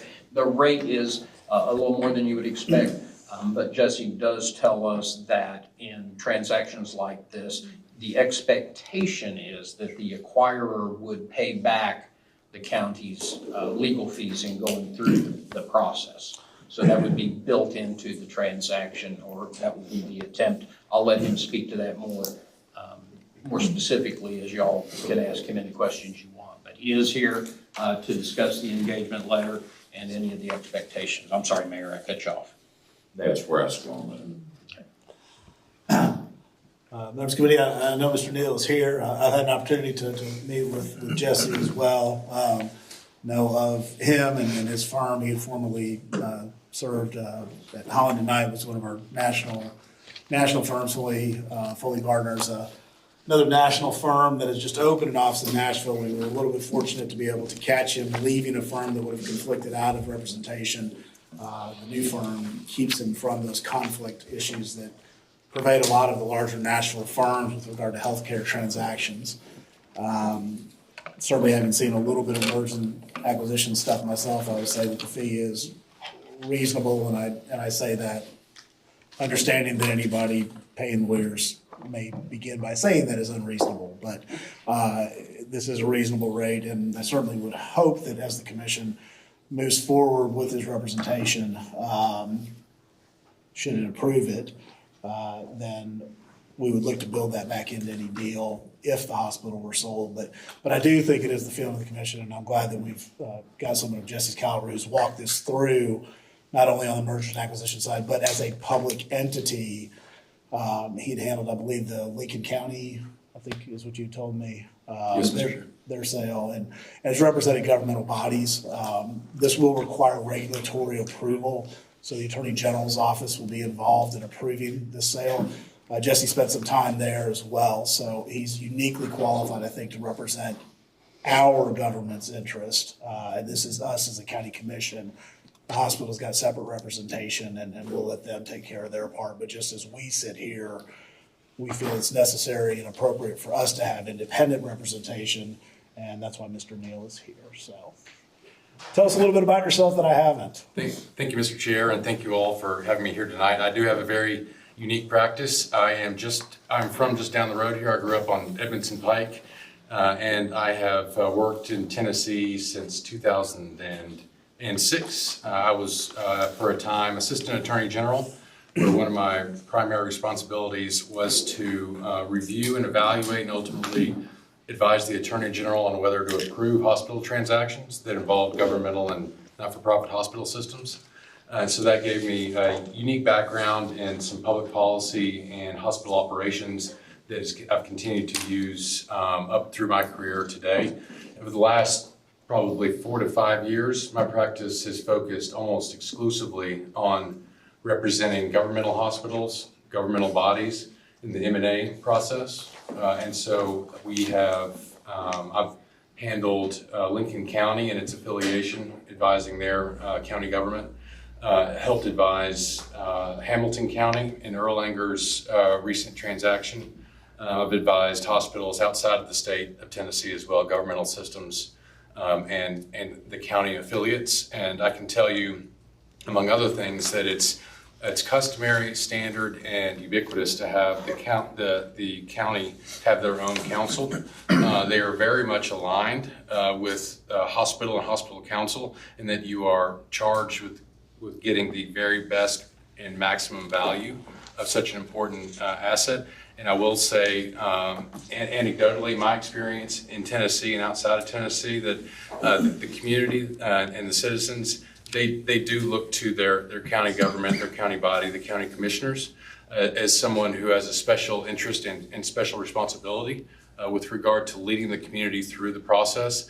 And I like to think that I am sensitive to and appreciate the unique challenges and responsibilities that are put upon the county commission, and helping to support that, provide options, and identify practical solutions in the M&A process. If a political or a PR issue comes to pass and you need to talk about ways to solve that solution through the M&A transaction, then I've got experience doing that exact process. So I will pause there, and I'm glad to answer any questions you have, but it really truly is a pleasure to be with you, and being just down the street from where I grew up to do what I've been doing in California and Florida and Tennessee.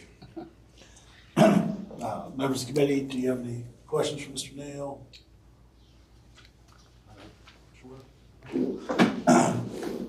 So, Mr. Chairman, you have to approve this rate.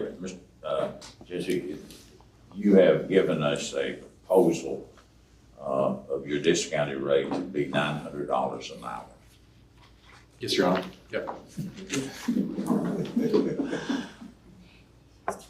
So that has to be into the minutes, just like we do at budget time. Anytime we have to give legal counsels hourly rate.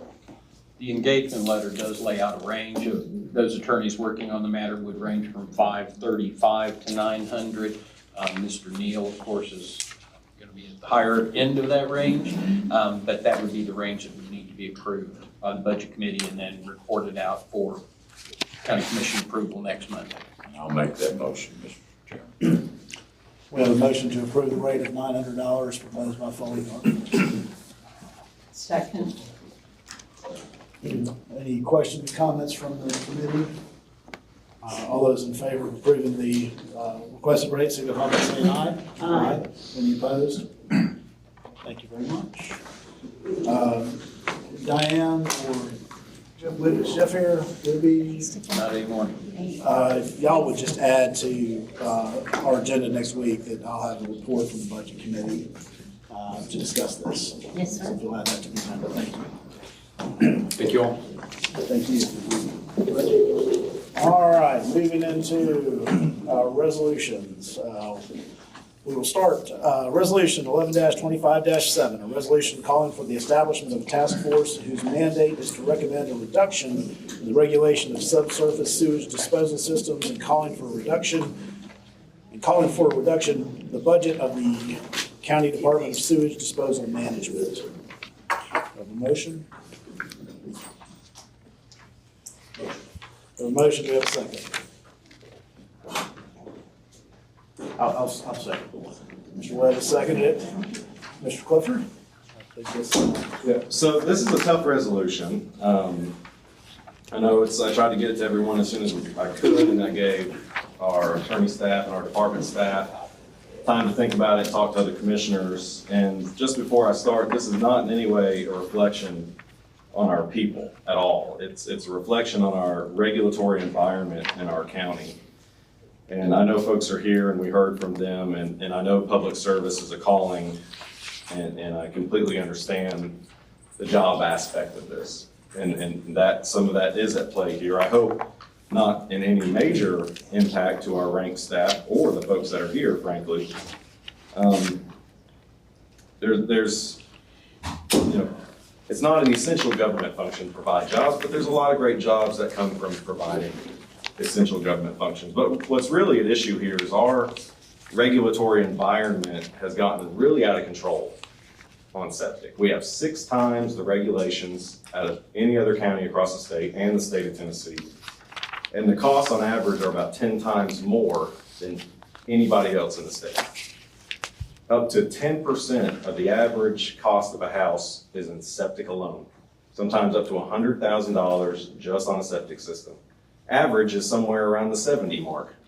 $70,000 for a septic system.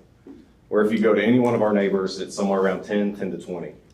Significantly lower. And that's all a reflection of our regulatory environment and our septic regulations. Our regulations are 478 pages compared to the state having 78 pages of regulations. And this has happened over decades. So there's a lot that has just been building up that I think we've just got to correct at this point. And the horror stories we've heard from our constituents, from businesses to churches to homeowners that want to do a kitchen remodel or add a bedroom or do just simple adjustments to their home to make their family more comfortable, can cost them $100,000 on septic alone. Abandoning a perfectly functional system to put in a whole new one just because our regs or leadership in our septic department requires it. So there's a lot that we have to consider here. And what this resolution does is first to establish a task force to bring experts that work in this space to tell us what above the state regulations does Williamson County absolutely need. What do we need in the county and why? And starting at the state regulation will hopefully make it more simple than starting at our 478 pages and trying to chop it down. It's really why do we need more than what the rest of the state does? And that's what this task force is going to be asked to do. And there's a list of folks on there that we hope will bring subject matter expertise to the table to help us figure that out, with hopefully a very short turnaround time.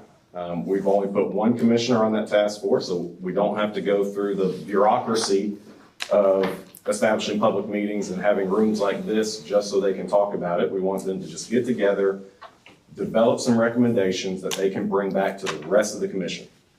So we put one commissioner on there to try to make it very quick and efficient. And you all will have a chance to vote on who that commissioner is at our commission meeting next Monday.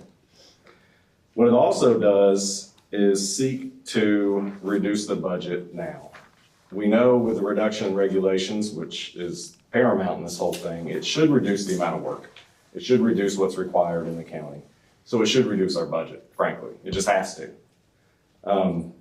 But the 25% was really intended to capture A, vacant positions that already exist, currently 3 vacant positions, and 1 more. And folks like tonight that showed up and spoke, it shouldn't impact them at all. And a reduction in the operating expenses, it shouldn't impact them at all. And what it really is meant to do is to drive leadership to make some changes now, to think about what is it that our regulations absolutely require? What do we need to continue forcing our residents to do? Are we doing a lot more than what's required? And that reduction is going to make them think hard. And Mike Madison's a great leader. This is not a reflection on him. Op-ed that came out weeks ago, I made it very clear, it's not a reflection on Mike. I think Mike's great. I think he's the right leader to help us get this done. But there's some changes that just need to happen. You know, this I hate to say it, this department is just universally the most hated department in our county government. For my first time as a commissioner, it was the top thing that everyone asked. When I had my first meeting, what are you gonna do about septic? What are you gonna do about all these things that we have to do? I didn't know at the time, so I was just asking questions. That has continued. I'm now in my 3rd year as commissioner, and it's just gotten worse. Just over the past few months, lawsuits being threatened by our constituents. I mean, we're at that place where these people are breaking down with the amount of money and time that's being spent on septic regulations. We had a guy reach out just this week. He's had a commercial property he bought out towards Leaper's Fork. If you're driving out there on 96, he bought it 5 years ago. His septic was condemned. He's been sitting on that property for 5 years. He had experts come in, finally show that it was a fully functioning system, but he sat on that. And his leaving words for us, and you all got that email, was, I'm never going to invest in Williamson County again unless something changes. That's the tenor that we have with these folks. It's not just homeowners, it's small businesses, it's churches. We've had at least 3 churches tell us the stories about just building a place to worship, and septic has been their problem. So I know it's hard, and we're elected to do hard things. This is one of those hard things. It just is. There's no easy way around it. This is just one of those hard things that we just need to consider. And I just can't say it enough that it's not a reflection on our people or the work that they provide as public servants, but it is a reflection on the regulatory environment, and there is a change here that needs to happen. Then finally, what this resolution also does is asks our county attorneys to research a way that this commission will have some oversight. Because this decades of growth of regulation is because it starts with department recommendations, goes to the Board of Health, and is approved. We never get insight to it. We never know what these regulations or what's happening with the regulations, because the county commission, our elected officials, never have any input, insight, or oversight into these regulations. So this asks the county attorneys to research opportunities that we hopefully will consider in March to give the county commission some oversight that anytime new regulations that require burden on our citizens, fees or taxes, come to this commission for approval before it's implemented on our citizens. There were 3 people that signed on to this. At least one of them's here tonight, so I don't want to be the only one that speaks to this, because there were several folks that are adamant about this particular issue and probably know more than Commissioner Herbert, who has been on this commission much longer than I have and has been screaming about septic longer than I have. So I don't want to speak too much of it. I'll yield the floor, Mr. Chair. Commissioner Herbert, would you like to add anything to that? Yes, I would. I hate to say, I don't know if the word's interest or obsession with the septic systems. That's a bad obsession to have. But I've been dealing with this like 5 years because I've gotten so many complaints. And a lot of them are in my area because I live in the rural area. So I get a lot of people with septic. And, I started kind of studying, looking around, and I learned a lot of stuff from this. And several years ago, we did do a study and change some regulations, and there were some good ones to be changed. I was really happy with those, but it wasn't quite enough changes.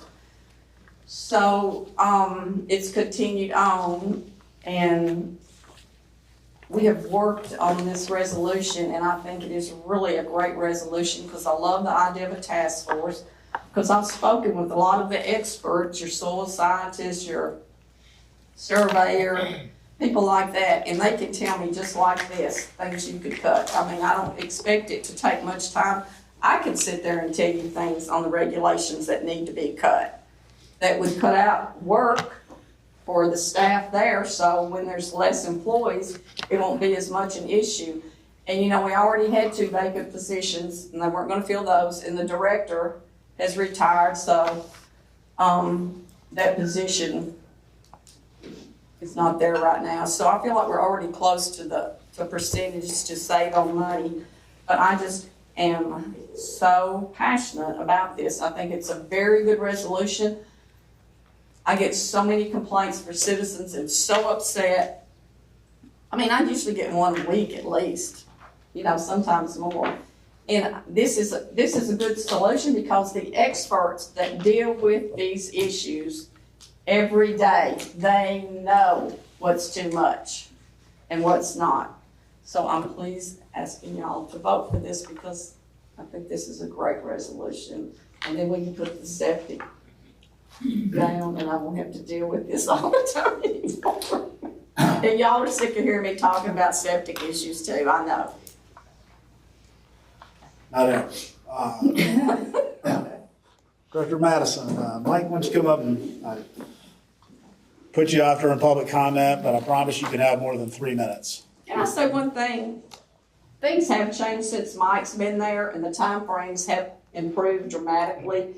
And he does a great job. But it's like Brian said, these regulations have got to change too. I'm sorry I forgot to include you in that, Mike. Okay, well, good evening, everybody, again. So let me start by just giving some context from my perspective as a longtime employee, but specifically as the Director of Community Development for the past 1.5 years or so. People have mentioned, some of the staff mentioned the changes that have been made, and I sent all the commissioners a memo back in June outlining some of those changes, most of which had to do with the review times, which have been shortened considerably, not just in certain aspects, but across the board. And I think that's a testament to the way the team has worked and a lot of other factors. In addition to that, there have been some regulation changes, quite a few of those over the past year or two that have, I think, streamlined things from a procedural standpoint and provided more flexibility for homeowners in the process. Now, having said that, I am not an apologist for the regulations as they currently exist. And I think you heard staff even say that they feel like there's opportunity for changes to the regulations. So I firmly believe that too. I think that we need to be focused on developing a set of regulations that appropriately regulate this service that we provide without going beyond what is necessary. I like the idea of a task force and look forward to being a part of that. I'll say a couple of things that are just from my perspective. I guess they're requests related first to the task force. And that is that I believe that a February 1st deadline for the report of the task force is overly ambitious. I agree that we should start right away. I agree with the November 30 date of identifying the members of the task force. I believe in the idea of making sure that the task force meets by December the 15th. But I think we all know that the month of December is pretty much going to be lost. And so that essentially gives us 4 weeks to not only develop the task force, make sure that people can meet often enough, but it's going to be a chore. I mean, yes, starting from the state regulations, I think is fair, but there's a lot that goes into it, and I think we'd be shortchanging the process if we establish that February 1st deadline. I would love to see that more like April the 1st, just to do justice to the process, which would get the report to the County Commission and the Board of Health, maybe even later in April, but certainly by May. So that's with respect to the task force. Again, I think it's a good idea. I think that you heard staff say that they weren't, the staff that are here weren't involved in constructing those regulations. And so I'm in support of that. Next thing that I'll talk about is the budget issue, the reduction in staff. It has been pointed out tonight that there are 2 currently vacated positions where there's not a person in that spot. And I'm happy not to fill those 2 positions. I do feel, though, that establishing an expectation of additional staff cuts, especially before the task force has an opportunity to do the work, and therefore to identify what regulations we will be implementing, and therefore what the needs are, maybe doesn't serve us as well. We've got people up there who are, understandably worried about their jobs. They're worried about losing their jobs. I know that there are people who are actively looking for jobs. I do expect that there's going to be attrition between now and the end of the task force. And so I also, in addition to that, just letting that naturally occur with the attrition that I do anticipate, we're going to have to keep the team together to make sure that we're continuing to operate, continuing to provide the services that we provide, even while going through this task force and training people to implement the regulations that are to come. So those are my comments. I understand the idea of an improved regulatory environment, and I fully support that idea. I think we need a little bit longer for the task force to do its work, and I would advocate for not attaching a budget number with this process beyond the 2 vacant positions that are there now. Do you have any questions or comments from the committee? Commissioner Esther? I would like to thank the individuals who came tonight from our solid waste department. Would like to thank them for their service. I know they've been under pressure. I know it's not like a fairy tale in that department with a happy ending. And that being said, I do have a problem with the terminology here. With the reduction of 25%, apparently we already have 2 vacated positions and 1 position for retirement. That 25% is not accurate. So I'd like some attention to be referred to that. I also agree that February of 2026 is too soon to get to this. That's just, I don't think that's feasible at all. And I'll have to say that I don't have a lot of confidence in the Tennessee Department of Environment and Conservation. I don't want to turn everything over to TDEC. We have a lot of problems in Williamson County. Just look at Grassland area. And some of those problems are because of TDEC, if I understand correctly. I may not. Also, a system that is not my favorite is the STEP system, the septic tank effluent pump. And I just have a question. How is that regulated? I know that system is not municipal. It is overviewed or overseen by the Homeowners Association. But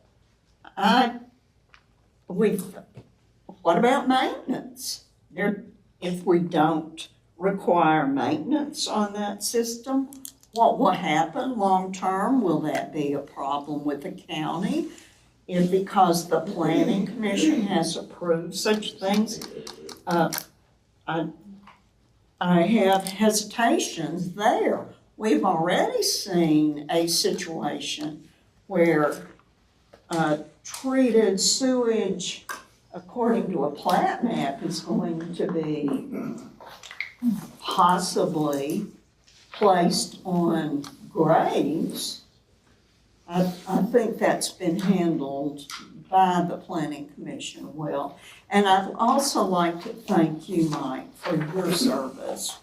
We've got this horrible clay, limestone, soil. We've got sinkholes. We've got the inability to handle a lot of stormwater runoff. We saw a lot of problems in 2010. That's my comment about this. Chair. Any other committee members first?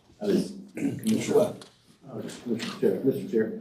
I want to thank Mike for bringing out the point about the April 1st, as Commissioner Hester just brought out. I think we're going to do this right. We've got to give this task force adequate time.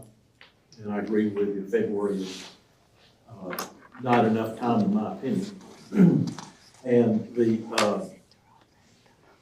staff that came tonight, they're coming in on weekends to take care of the backlog. That tells me we have dedicated staff here, and it would be a shame to lose them for whatever reason, voluntarily or involuntarily, and then do like those folks up in Washington, hire them back. That's not the business, in my opinion.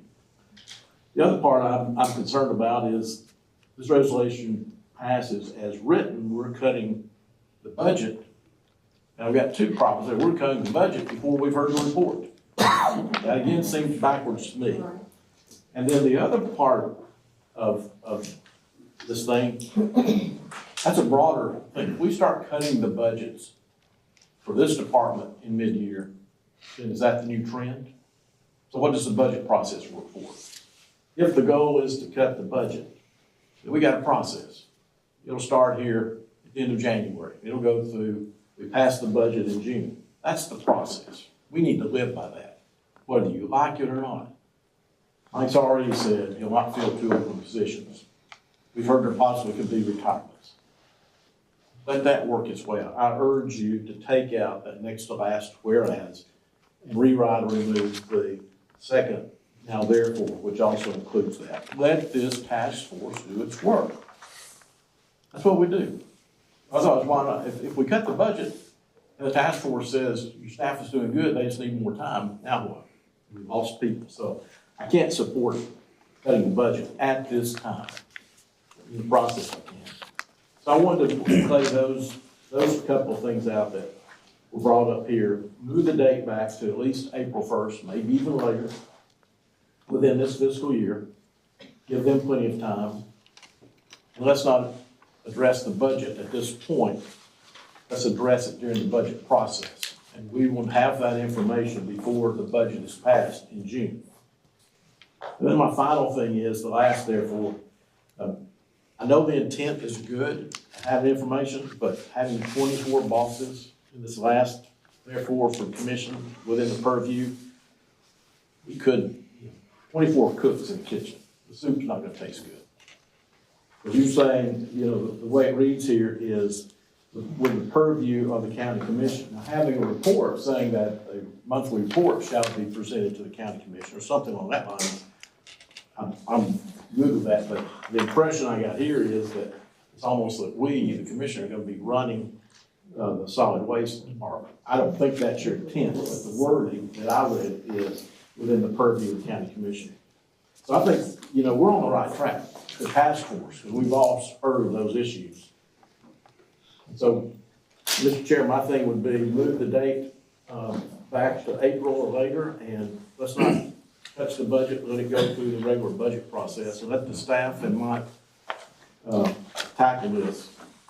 And by the way, before I forget, they have a lot of paper records up there. And this came back secondarily, nothing from Mike or any of your team. They didn't tell me that, just came up from another discussion. We need to get these things digitized. And if we lose staff, who's gonna do that? They're the ones that know where they are and how to sort them out. We sure don't want to pay outside IT or Christie to come in here and work on digitization. We need our staff to get that done. Not that Christie couldn't do it, but. But our billing rate is, that's my concern. But the serious part of that is, they know where the records are, they know what's there, and they need to be here to get those things digitized for the benefit of all of us. And that's an important factor that's not addressed here, but I hope it comes up in the task force. Thank you, Mr. Chair. Christie, just real quick before we get into motion, they've got I'm assuming you would be the county attorney representing this for us, or? That's correct. January 1st feel doable from your standpoint? A little tight? Okay. We may want to consider pushing back. If we're talking about other deadlines, then that may be another one to look at. Do we have a 30 more days? Here? I'm always reluctant to, if I can, got a judge asking you here. Yeah, I could probably do February, but January 1 is a little tight. Okay. Just, so, I think if there are motions being proposed, then I think that moving back to the date for legal counsel to the report as well. Mr. Mayor. Christie, you'll need to go to Mike. I apologize. While you're coming up, my question is, what part of the Board of Health needs to play in this process so that all of us understand? Well, so at this point, I don't know that the Board of Health has a role to play, depending upon what my research reveals. And the reason I need a little more time is because, as you can imagine, with lots of things that have existed in the state of Tennessee, it is a labyrinth of when something was here and then it became here and then it became here. I've done some preliminary research in our own records, but I may even have to go to the state to determine that whole authority question. The Board of Health, the role that the Board of Health would play in right now, in terms of the regulations, is whatever regulations the county intends to adopt related to septic systems, the Board of Health would actually be the entity to adopt them. That's where the authority lies right now. And so if the county commission approved a task force report that said XYZ, it would be recommending and requesting that the Board of Health adopt XYZ as it stands now. Thank you. Mr. Chair, I got a few clarifying points when I get a chance. Anything else from the committee? Commissioner Hayes first, I'm gonna let her. Thank you.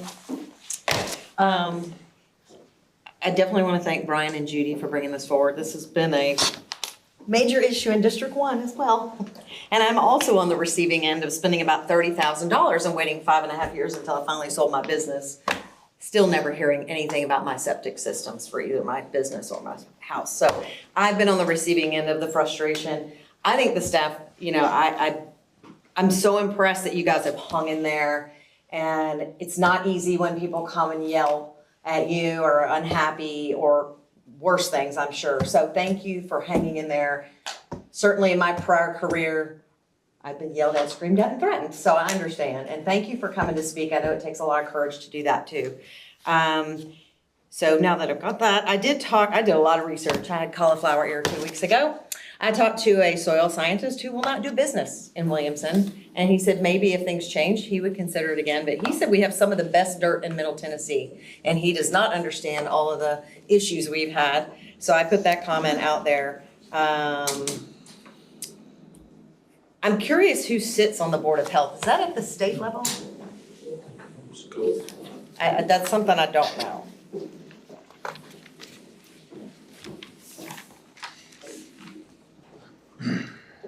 Or is that county? Mr. Chairman, you go ahead and answer that. Please. It's actually specified in the Tennessee Code who's on the Board of Health. So it's, there's a representative from the school system. There is a veterinarian, a pharmacist, a dentist, a doctor, one citizen representative, and the county mayor is the chair. And a registered nurse, yeah. And the Department of Health, Kathy Montgomery, she's also on there. She's the secretary of the Board of Health. So. Thank you. I couldn't seem to get that answer. I have many more. So I was curious about how we arrived at the 25%. Like, why is this a magic number we just thought was a good number? Because that equals about 572,000 minus a few cheap pennies. I don't know about the 2 or 3 or how many ever 4 positions, how that will equal to that number, but I agree with a lot of the comments. I think we're putting the cart before the horse. Being a 26-year HR executive, you definitely want to make sure you understand what changes you're making to understand what staff you need. Because as we all know, I'm sure talking to recruiting, it's hard to recruit awesome people, especially somebody from Purdue. That's impressive. You want to make sure you understand what you need before you cut. Now, do we need cuts? Probably, because once things change with how we do business and hopefully a lot less regulations, I think that'll be a way easier. You know, things will flow better and maybe easier, we hope. So time to reorganize the department to understand. I think it is important. I think we can have a general idea, but I don't know if putting a 25% is really appropriate at this point. Also have a question about a new leader. If he's retiring, who will be the new leader? Will we need to hire that person? What will that look like? You know, that's a whole nother, I'm sure, for the task force. I did go visit the department because I wanted to understand and hear their concerns because, again, being the prior profession, HR professional, when they see this, it causes panic, especially around the holidays. I think 2-1 is very aggressive. I think 4-1 is more doable, but especially if we get the task force moving pretty quick. And then looking at some of the language, I will offer up an amendment Personally, I am not too concerned about it being public meetings. I think this has been such a nightmare that having public meetings and lots of transparency, we owe that to our county citizens. I honestly believe that. And I know that is frustrating, but I think every county that is affected, including or every district, including my district, I would like to sit on that task force. I have a lot of things to say. And I think my expertise and what I've learned, and I have met with multiple people and multiple, from soil scientists and over the years, and I'm sure Judy too, we have a lot of input that could be very valuable. So I would like to have I've come up with 8, there may be one I missed, that are affected by this, and I think it would be very beneficial to have that. And again, I'm not too concerned about that it would be a public meeting. I think we really truly believe we owe that to people who've been through this nightmare. We have real estate agents that have called me, oh my God, and people who own property who've then sold their property. So I just think we owe them that transparency. And that's just my personal opinion. I think there's other people in the room that might agree with me. And then that's really, I think that's all let me look through here real quick. I do think we need an idea of the task force. Are we thinking about 12 months? And then we maybe vote next year to extend it if we need to? I think at minimum we need quarterly meetings, but it sounds like up front we're gonna have a lot, which I know we need, but I think we need to have a minimum of how many meetings we'll have and how long. Because, some of us may not get reelected next year, so we might need to replace people. I don't know. People move. So I think it's worth visiting every year. And that's just a couple of my thoughts. So I appreciate your time. Mr. Clifford, it sounds like there's some concerns about the timeline and about the budget cuts and perhaps even the composition, which I will say that if the composition ends up changing, then this thing is going to get slowed down. I'm all for expediency in this task force, so I appreciate what y'all were trying to do on putting one commissioner there. I certainly understand Commissioner Hayes's concerns about wanting to have it, but maybe we have that at the commission level rather than the task force level for input. We need the community involved, but I think the community is overwhelmingly behind us moving forward with this and getting this process started. That's my 2 cents on it. Commissioner Clifford, what do you have to say? Well, I'll keep on that point. I think there's an opportunity for commissioners to be involved in this and provide input. But what it does when you create a public meeting is those folks on the task force can't even make a phone call to each other to talk about it. They've got to wait to be in a room like this, and that just creates bureaucracy. It will drive this thing out for months, and every month we don't do something, there's a homeowner that's paying thousands of dollars and waiting for their septic system to get installed. That's why these timelines are so tight, because people are screaming about this. They are so sick and tired of dumping tens of thousands of dollars and sometimes just moving because they can't build a house on their own property or renovate to fit their family. We've heard stories about people just moving, offloading their dream home and going to find some rental or buy some existing house because that's what they had to do. They can't afford to wait. And every month we wait, these people are drowning in financial and emotional issues with our septic regulations. And I think there's plenty of ways our commissioners can get involved. And if they're so adamant about being involved, put themselves nominate on the floor, see if they can get voted in to be that commissioner. But I don't see any reason why we all can't send an email to whoever the chair is actually going to be, Mike Madison, if this passes. We can give Mike any information we want, share any thoughts we can with Mike. He'll take it to the task force. This is not going to be some secret thing that happens. It's just when we create that bureaucracy, these folks can't even make a phone call to each other without setting a public meeting, coming here and sitting at a table, and then finally asking that question to Joe about what he thinks about this particular regulation. It will take forever and cost our residents thousands. Quick point of clarification, we're not trying to send this to TDEC. That was an old regulation. And the impetus behind that is we spend $2.5 million every year on our septic program. $2.5 million a year for something the state provides for 85 other counties. Now, we just had this whole discussion about those fees to make $1 million a year.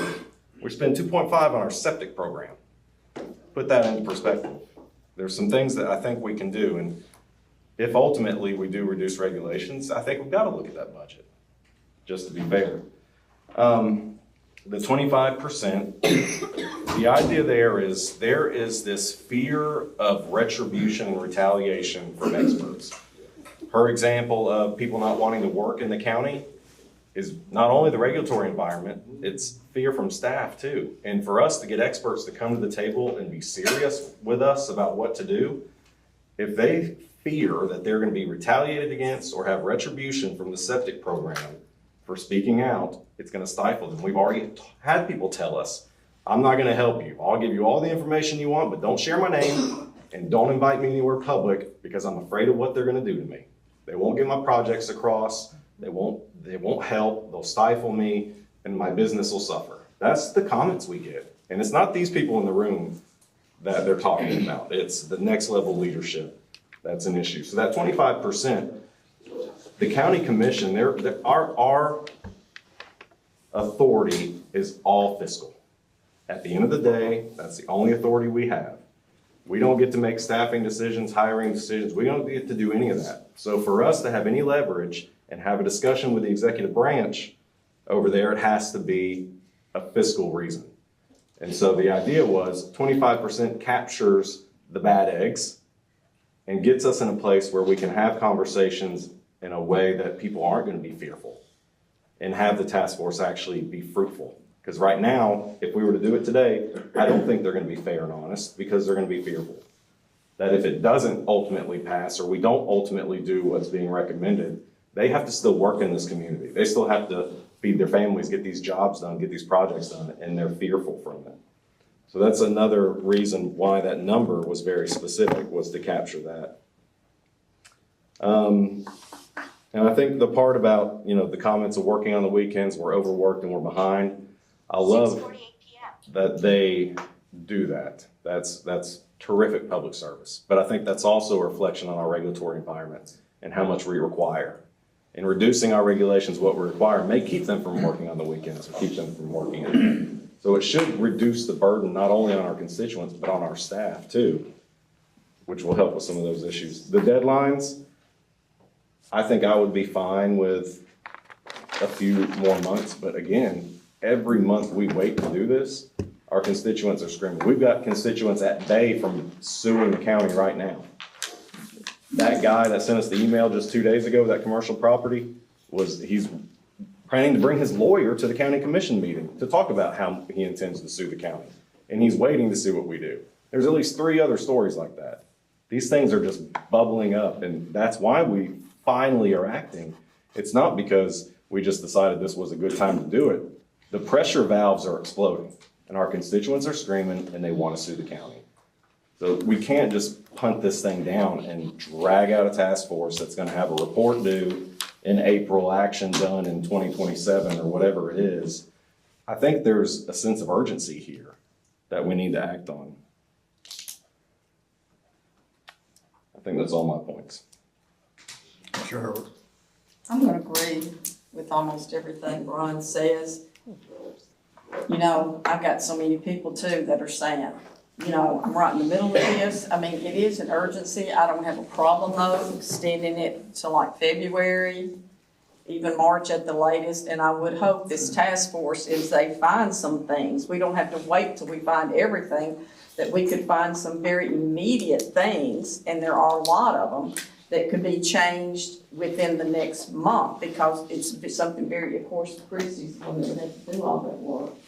You really don't know Christmas or anything, but I think there's a lot of things, and then maybe, a little longer for the other things. So the time, extend the time to bother me. Things are gonna change, and you put it nicely, the leadership, and I'm not even gonna get in that. Y'all don't even wanna hear me talk about that. I don't think these guys here have a thing to worry about. Mike has done a great job.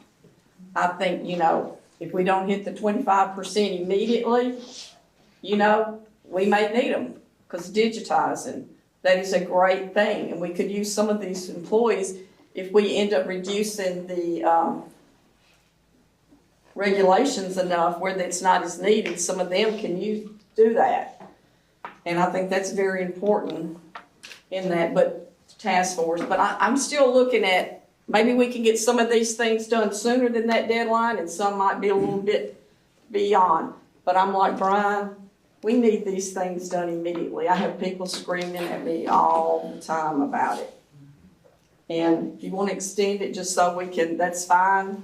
And if you want to adjust the percentage to reduce the budget, that's fine. I mean, we've already reduced it, those 3 positions.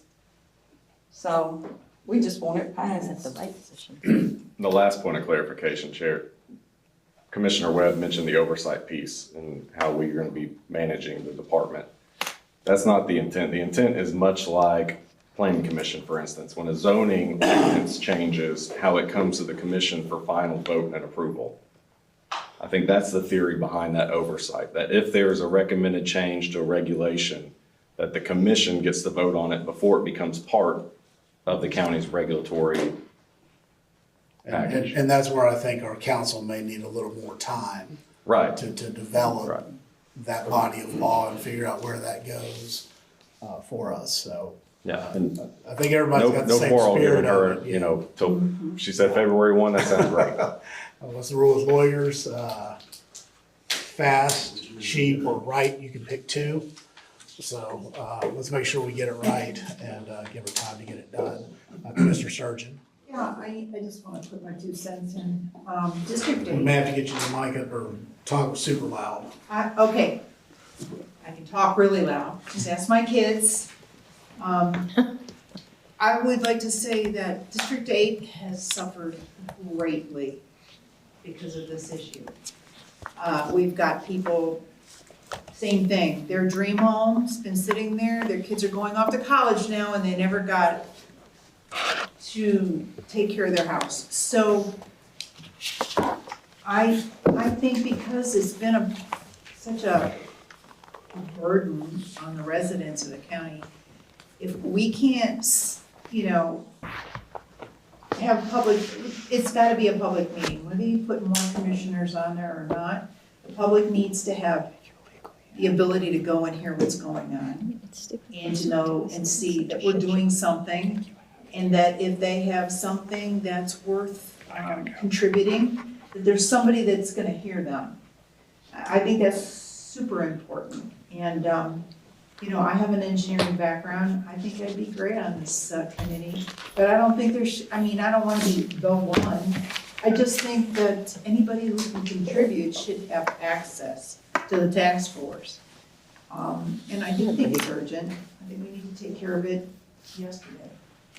So it's people's lives, their welfare, their money, their pursuit of happiness is definitely directly affected by this issue. So I think we have to get the right people on the task force and we need to get it done as fast as possible.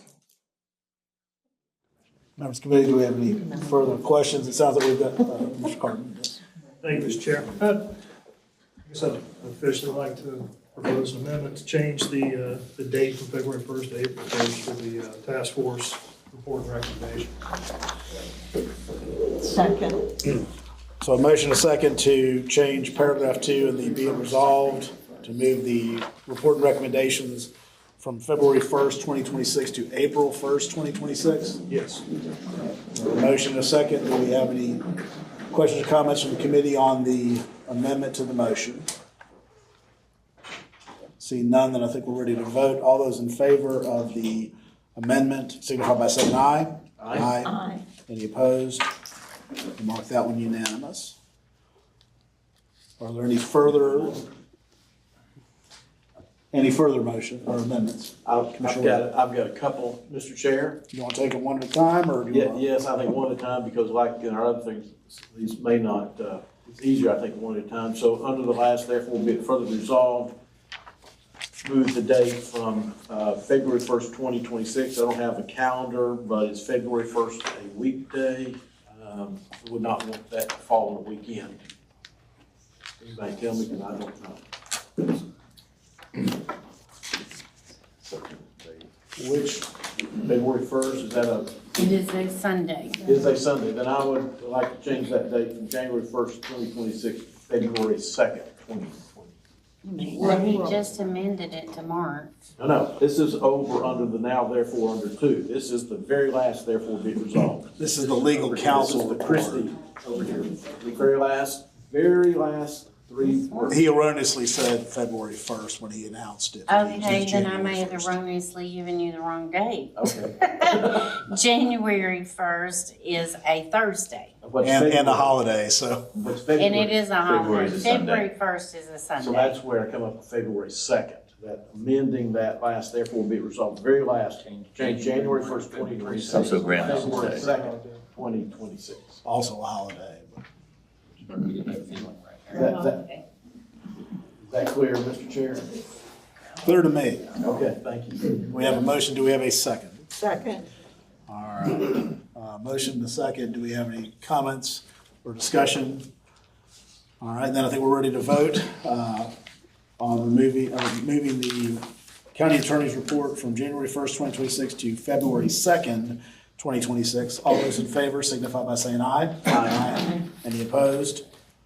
We'll mark that one unanimous. Now we've got a Groundhog Day deadline. Very good. So, Mr. Chair, I would like to ask legal counsel a question. I would like to amend, whereas the next to last whereas in this resolution is deleted, and then the next to last therefore be it resolved, which addresses that with a date, also be deleted, but I want to make sure there's not anything else in that next to last therefore that's pertinent to the task force. I don't think there is. I think we're okay. You're talking about eliminating the second to last, therefore be it resolved paragraph? Resolved, effective December 1st, 2025, the budget including personnel costs. That's what it starts. I don't believe that has anything to do with the task Delete force. that, if you think that's okay. It's only related to the budget, so Okay, it shouldn't that's affect the it. task force. And then the next to last whereas, which does address the 25%. Mr. Chair, not only that, because the December 1st, I think that Ms. Madison might have to lay people off to meet that budget requirement if it were to pass. So again, my amendment is to delete the next to last whereas in its entirety, and the next to last therefore be it further resolved in its entirety with the purpose of taking away the reduction of the budget until after the tax force. Can we read those there? Here's- Can we read what those are that you want removed? Just, my computer's about to die, so. I can read that, Mr. Chair, or you want to read it? I'll be happy to. So the proposal, I understand, is to remove, whereas the county is spending almost $2.5 million annually to operate SDM, and the process of reducing the current SDM budget, including personnel costs by 25%, should occur immediately with an effective date of December 1st, 2025. And the therefore be it further resolved, effective December 1st, 2025, the budget, including personnel costs in the Williamson County Department of Sewage Disposal Management shall be reduced by 25%. Further reductions in the SDM budget may be considered by the Williamson County Commission Budget Committee and the full Board of County Commissioners following its approval of the final report and recommendations of the SSDS Task Force, and considering the recommended set of SSDS regulations to be promulgated and enforced in the county. The proposal is to remove the whereas and the therefore in their entirety. Do we have a second? Second. We have a second. Do we have any further discussion on the removal of those provisions? Mr. Chair, further comment on that, and last therefore is the task force report will be acted on by the commission, and any changes will be going before the budget committee during the normal budget process. Correct? We would put this, if the task force recommended a X% reduction, then that would go before this current budget coming up in the spring. Yes, it would. Thank you, Mr. Chair. Absolutely. Any further questions or comments on the amendment? If not, then I think we're ready to vote. Mr. Chair, does that timing allow the budget committee and the budget process to consider the task force report? So April 1st. April 1st. Yeah, we can get it. That was the intent, was that the budget committee could consider the recommendation for the next cycle budget to start on the beginning of the next fiscal year. Well, it says effective December 1. I would So I think, meant the task force date, and then you're talking about the budget reduction. yeah, I would think just go from the task force, because the budgets are going to have to be submitted, Mid-February. you know, so.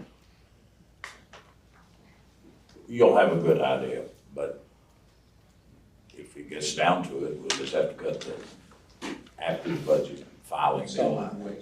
Whatever the committee suggests, what's going to come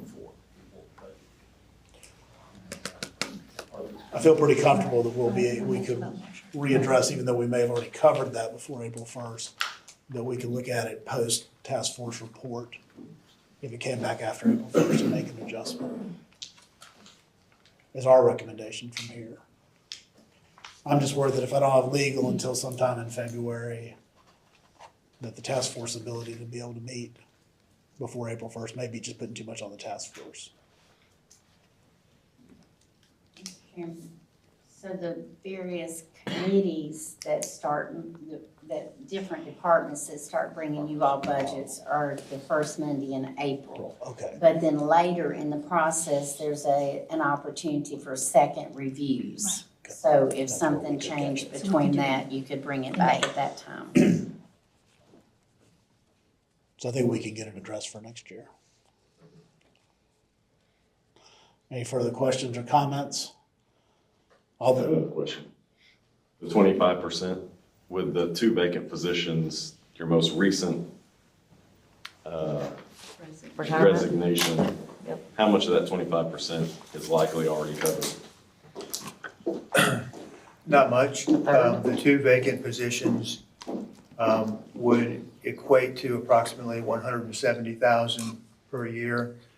Now, the retirement that you're referring to, that would save money if that position was taken off the books, but you know, that, someone's gonna have to, you know, be in charge of that department, so that's a decision that would have to be made, but certainly not in that timeframe.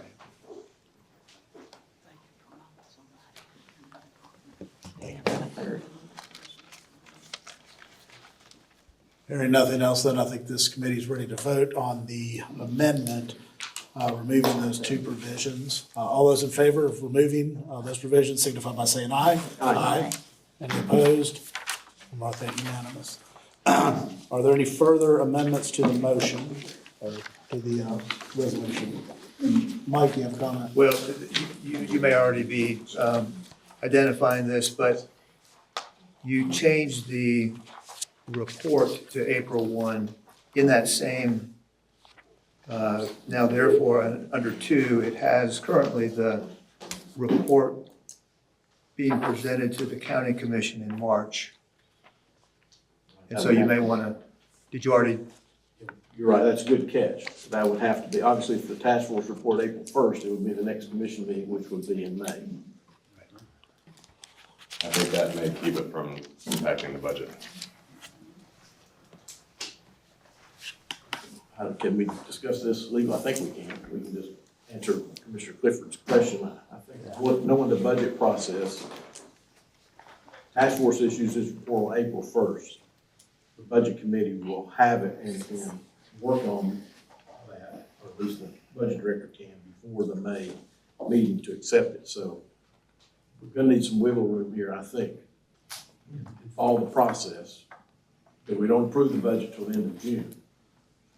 So this gives Phoebe and Mike, take the task force numbers, the way I envision it, and then they come up with that, and if it makes it in by the May meeting, the numbers for us to approve that we got. If not, the process continues on.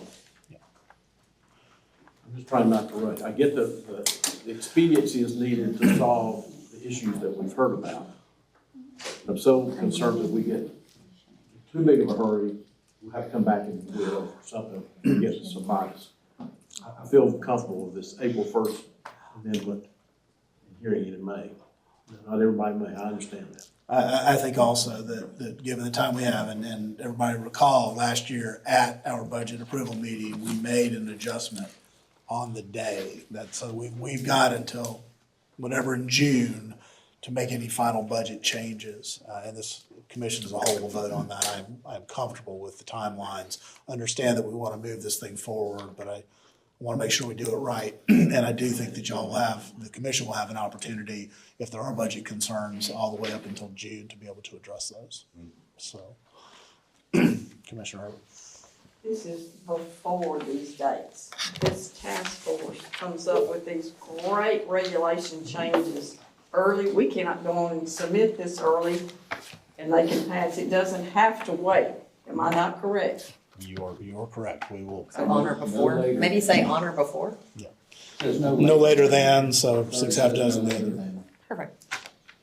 Very good. Mr. Chair, thank you. Question with this. Commissioner Cardin's amendment to April 1st. The question is, do we need to do anything about that comment for March? Do we need to do an adjustment or just assume that April 1st will be the next meeting? Could amend it to May would be the next logical commission meeting after an April 1. So we need an amendment. You can't act on it before you receive it. Right, but do we need to formally amend it? I think you would. Well, before we get to that amendment, let's vote on the one before us, and then we'll come back and. You already voted. You already I thought we voted on removing, okay. You already got that. Okay. I got lost in it's the problem of taking them one at a time, how I get lost in those.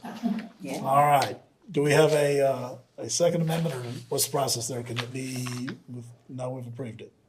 We had another It amendment. moved for amending it to May 1, or to the May meeting. Mr. Carter.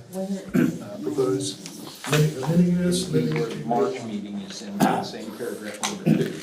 So in paragraph number 2, under the now therefore, the motion is to change it to the May meeting.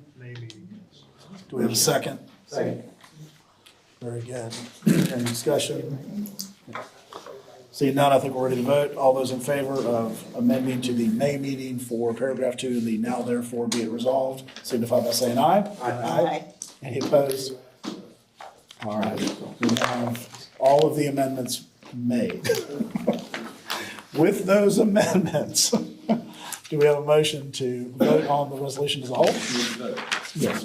On the resolution As as well. amended. The resolution as amended, do we have a motion? You don't need it. We've already got it? We're ready to vote. We are ready to vote then. All those in favor of the motion, the resolution as amended, signify by saying aye. Aye. Any opposed? Very good. We will take a 5-minute break to allow everybody to. All right, I've been made aware we have quorum, and so we may continue on with our business. Is everybody ready? Resolution 11-25-12, resolution appropriating and amending the 2025-2026 Williamson County Veterans Treatment Court budget by $114,679 for the Tennessee Opioid Abatement Council funds, revenues to come from rollover federal grant funds. Move approval. Second. Looks like it's pretty easy, rollover funds. Any questions, comments from the committee? Seeing none, I think we're ready to vote. All those in favor signify by saying aye. Aye. Any opposed? We'll mark that one unanimous. Resolution 11-25-13, resolution amending the 2025-2026 general purpose school fund budget by $3,184,000 for the purchase of buses. We have a motion? Motion. And a second? Very good. Looks like we need 15 buses and they cost money. I will tell you real short, we were If actually. you'd step up to the podium. I guess I shouldn't use the word short. Thank you, Mr. Chair. We actually annually review buses. We have buses aging out. We have to replace them. Wanted you all to know we were actually going to land on a net 2 buses less than current year. That's reducing our fleet for gen ed buses by 6, but increasing special ed buses by 4. Based on needs, reduction in the fleet, but we still have increased and continuing to increase special education needs. Very good. Any questions from the committee?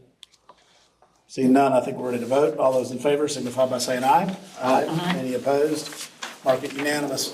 Resolution 11-25-14, resolution for intercategory adjustment of $12,465,616 for approved raise and other pay adjustments for the 2025-2026 budget year. Motion. Very good. Thank you, Mr. Chair. This is not a revenue item. It's moving money to the appropriate lines. I know we had one question that came after or maybe during the Education Committee meeting. The 2% in that first paragraph is changing our pay chart. The teachers received a total 4% pay increase. Some other staff members received less. This puts all the pay raise numbers into the right lines. Very good. Any questions from the committee? Seeing none, I think we're ready to vote. All those in favor signify by saying aye. Aye. Any opposed? Mark it unanimous. Resolution 11-25-15. Resolution authorizing the Williamson County Mayor to enter into a grant contract with the State of Tennessee Department of State, Tennessee State Library and Archives on behalf of the Williamson County Archives and Museum, and appropriating and amending the 2025-2026 Archives and Museum budget by $4,685 revenues to come from grant funds. Motion. Very good. Looks like grant, no matching funds. Are there any questions from the committee? Seeing none, I think we're ready to vote. All those in favor signify by saying aye. Aye. Any opposed? Unanimous. Resolution 11-25-16, resolution authorizing the Williamson County Mayor to execute agreements with certain organizations providing opioid remediation and abatement services and appropriating funds for those services, appropriations to come from opioid abatement funds. Motion. Second. Very good. Any questions from the committee on these? We've already talked about them. Very good. Seeing none, all those in favor signify by saying aye. Aye. Any opposed? We'll mark that unanimous.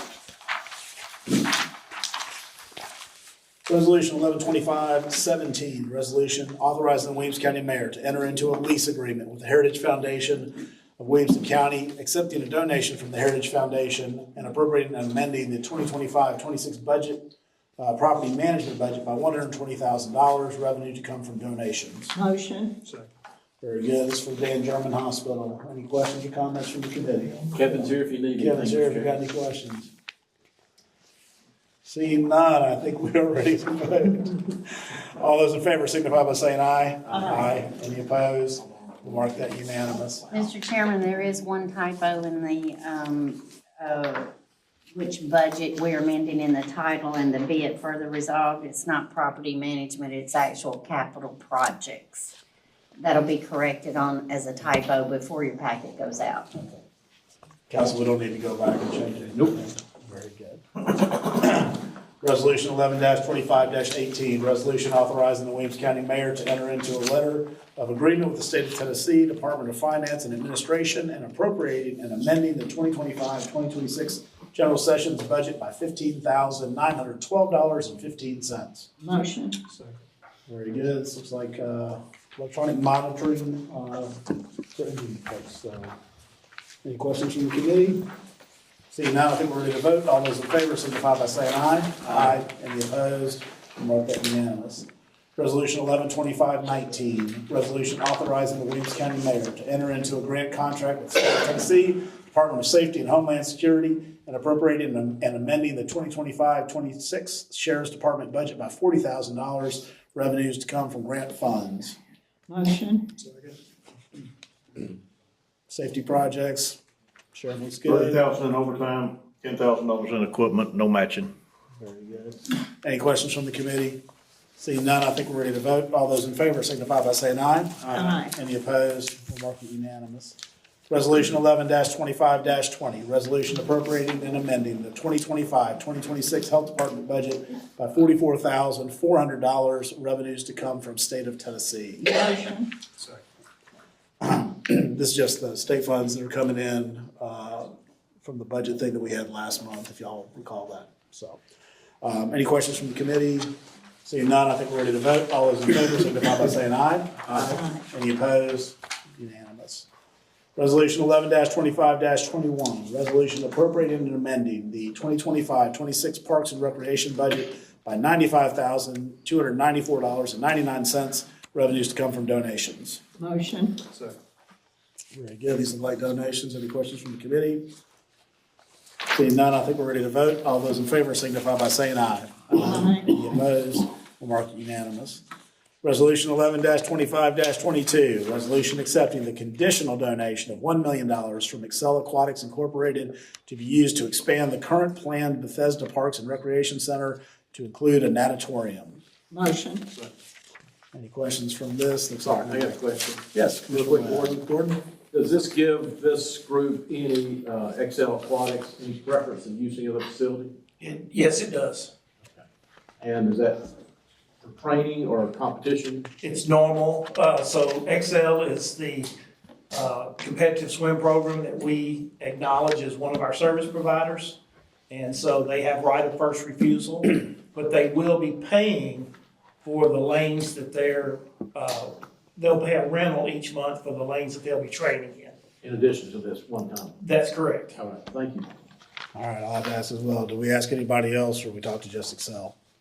We just talked to Excel. They, when we were doing this, they're the only club that we have that type of arrangement with. And this process of trying to plan the natatorium out, the footprint really wouldn't be able to be expanded much larger than it is. So we felt like that if we made that any bigger or someone else came in, we wouldn't be able to accommodate them just in the footprint of what we have to work with there. Any further questions from the committee? Seeing none, I think we're ready to vote. All those in favor signify by saying aye. Aye. Any opposed? Mark it unanimous. Resolution 11-25-23, resolution appropriating and amending the 2025-26 Williamson County Library budget revenues received in prior fiscal year from grant funds and unappropriated county general fund balance. Motion. Second. If anybody has any questions about $16.74, please do not ask. I think we should discuss that at the meeting. Commissioner Patty, I need be here somewhere. There are no questions from the committee. All those in favor signify by saying aye. Aye. Any opposed? We'll mark that one unanimous. Resolution 11-25-24, resolution authorizing the Williamson County Mayor to enter into a grant contract with the state of Tennessee, Office of the Secretary of State, Tennessee State Library and Archives on behalf of the Williamson County Library and appropriating and amending the 2025-26 library budget by $9,349. Motion. Second. Looks like grant funds here. Any questions from the committee? Seeing none, I think we're ready to vote. All those in favor signify by saying aye. Aye. Any opposed? We'll mark it unanimous. Resolution 11-25-25, resolution appropriating and amending the 2025-2026 library budget by $18,687.50. Revenues to come from donations, cities. Motion. Second. Very good. Looks like the City of Franklin making a contribution to the library. Any questions from the committee? Seeing none, I think we're ready to vote. All those in favor signify by saying aye. Aye. Any opposed? We'll mark it unanimous. Resolution 11-25-26, resolution accepting a donation from Friends of Williamson County Animal Center and appropriating and amending the 2025-2026 Animal Center budget by $8,000. Revenues to come from donations. Motion. Second. Very good. This looks like kitten food. Any questions from the committee? Seeing none, I think we're ready to vote. All those in favor signify by saying aye. Aye. Any opposed? We'll mark it unanimous. Resolution 11-25-27, resolution accepting a donation from Friends of Williamson County Animal Center for a Genia MV1 seal and cut electrocautery unit on behalf of Williamson County Animal Center. Motion. Second. Very good. I don't think I want to know about this just yet. I'm afraid it might get used on someone. Are there any questions from the committee? It looks like a very nice donation, should help them. Seeing none, I think we're ready to vote. All those in favor signify by saying aye. Aye. Any opposed? We'll mark it unanimous. Resolution 11-25-29, resolution authorizing the Williamson County Mayor to grant an easement to Middle Tennessee Electric for the provision of electric services for the expansion of Columbia Avenue. Motion. Very good. Any questions about this? I think it's just put a sign up there. All right, with no questions, I think we're ready to vote. All those in favor signify by saying aye. Aye. Any opposed? We'll mark that unanimous. Resolution 11-25-30, resolution declaring certain county owned weapons surplus. Any motion? Motion. Sheriff just got some. You've already approved the purchase of new weapons. The sale of these weapons will offset the cost of those weapons. Fantastic. Any questions from the committee? Seeing none, I think we're ready to vote. All those in favor signify by saying aye. Aye. Any opposed? Mark that unanimous. Resolution 11-25-31, resolution authorizing the Williamson County Mayor to grant an easement to the city of Franklin for the construction and maintenance of a permanent federal line marker. Motion. So, looks like they're just gonna, that's something over there by the Carter House. Any questions from the committee? Seeing none, I think we're ready to vote. All those in favor signify by saying aye. Aye. Any opposed? We mark that unanimous. Resolution 11-25-32, we have already taken up. And voted on. Resolution 11-25-33, resolution requesting the General Assembly to enact a private act granting Williamson County an exemption from Tennessee Code annotated section 48-68-206, paragraph 5, or parenthesis 5, or to amend the same general statute regarding limitations on the use of proceeds from the sale of a public benefit hospital. Motion. Second, Commissioner Lawrence.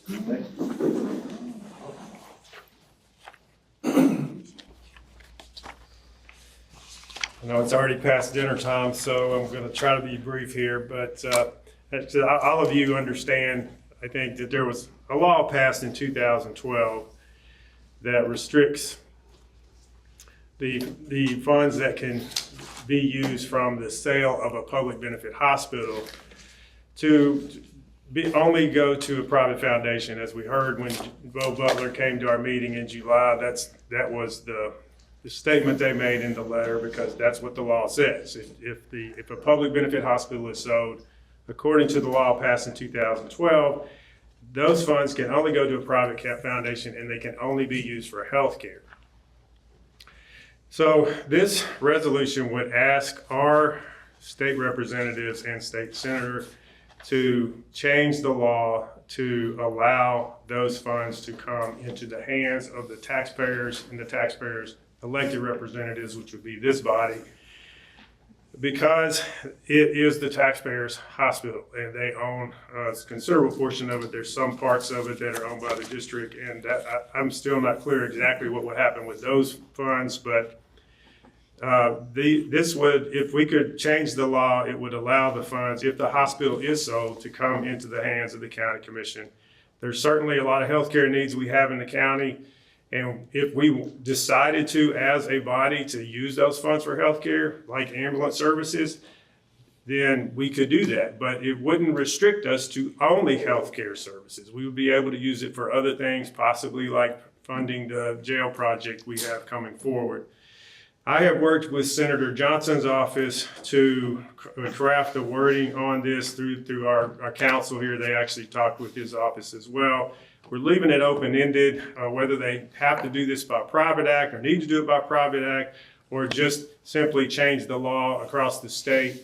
They're going to decide that at the state level, and this is simply asking them to, one way or another, to allow the funds from the sale of Williamson Health, should that occur, to come into the hands of our elected representatives.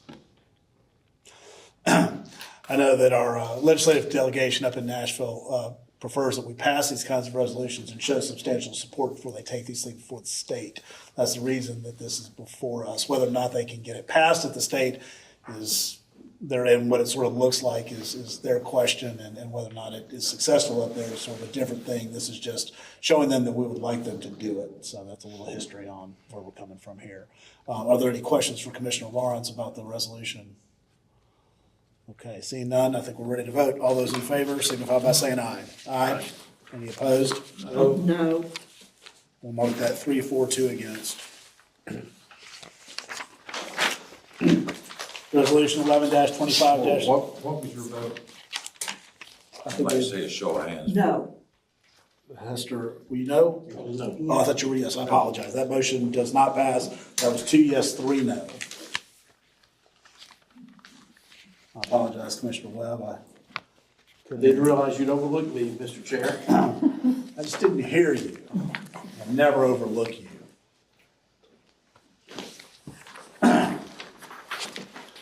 All right. Resolution 11-25-34, a resolution to reduce the speed limit on Crow Cut Road located in the First District in Williamson County. Motion. This is just before us because we also have to pay for the speed sign. Any questions from the committee? Seeing none, I think we're ready to vote. All those in favor signify by saying aye. Aye. Any opposed? So I know where we're going to go. Sheriff's on one here that Mike can answer. Is Crow Cut Road Williamson County to another county? I don't know the answer, but they say yes. I think yes. I think that's the road that cuts through to Golf Club Tennessee off of 100. You go across. So that's what I thought. So, I think those are cheap. so when Oh, is that Crow Cut or is that Brush Creek right there? You might be right. I don't know for sure. Brush Creek I think goes that's- down to there. I think that's don't Brush think- Creek. Crow Cut may cut through as well. So I think I'll ask that at the highway tomorrow, because if you've got one county, CCC one road does, but you don't think it does? I don't think it does. I don't think Clovercroft does. I know Brush Creek does. for Yeah, I sure. know Brush Creek Creek. does. Uh, That was a bridge a couple years ago. Yeah, Crow Cut, I think CCC comes out down there somewhere. but- Well, we need to find that out. We Yeah. don't need two Right. speed limits Yep. in two different counties.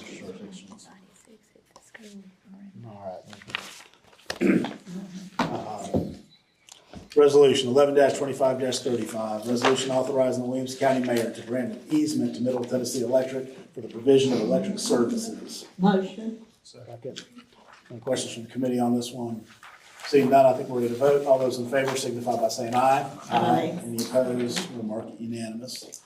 Resolution 11-25-36, resolution authorizing the Williamson County Mayor to enter into a grant contract with the state of Tennessee, Department of Safety and Homeland Security, and amending the 2025-26 Sheriff's Office budget by $4,500,000, revenues to come from grant funds. Motion. Very good. That's That's $4.5 million to fund our school resource officers. That is 60 schools, including the Alternative Learning Center, at $75,000 per salary, up to $75,000 per salary, per school. No matching. Any questions from the committee? Seeing none, I think we're ready to vote. All those in favor signify by saying aye. Aye. Any opposed? We'll mark it unanimous.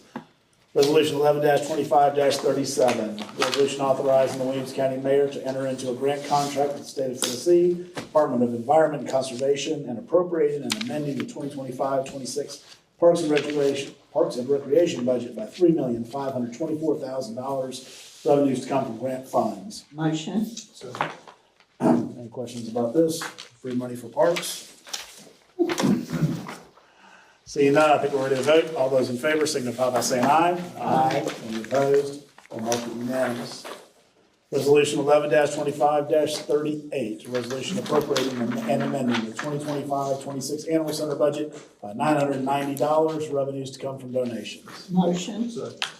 Looks like these are for syringes to give little kittens vaccines. So any questions from the committee? Seeing none, I think we're ready to vote. All those in favor signify by saying aye. Aye. Any opposed? I'll mark that unanimous. Resolution 11-25-40. Resolution authorizing the Williamson County Mayor to enter into a letter of agreement with the Tennessee State Museum on behalf of the Williamson County Archives and Museum, and appropriating and amending the 2025-26 archives budget by $19,780, revenues to come from grant funds. Motion. Second have that final grant for the evening. Any questions from the committee? Seeing none, I think we're ready to vote. All those in favor? Oh, any questions from the No committee? question. Comment after you're through. Seeing none, I think we're ready to vote. All those in favor signify by saying aye. Aye. Any opposed? We'll mark that unanimous. Is there any further business for the committee? Just as a point of information, I know all you commissioners got copies of the notice of the Rules Committee meeting that's coming up. One of the rules changes that is being proposed affects late filed resolutions and them being on the agenda 2 days ahead of time. And so I just thought that will affect a lot of folks. Will be up to the discretion of the committee chair, but it's just something you all need to be aware of if you want to attend, but our rules committee. Yay. All right, looks like I picked the wrong year. We're adjourned. This is still.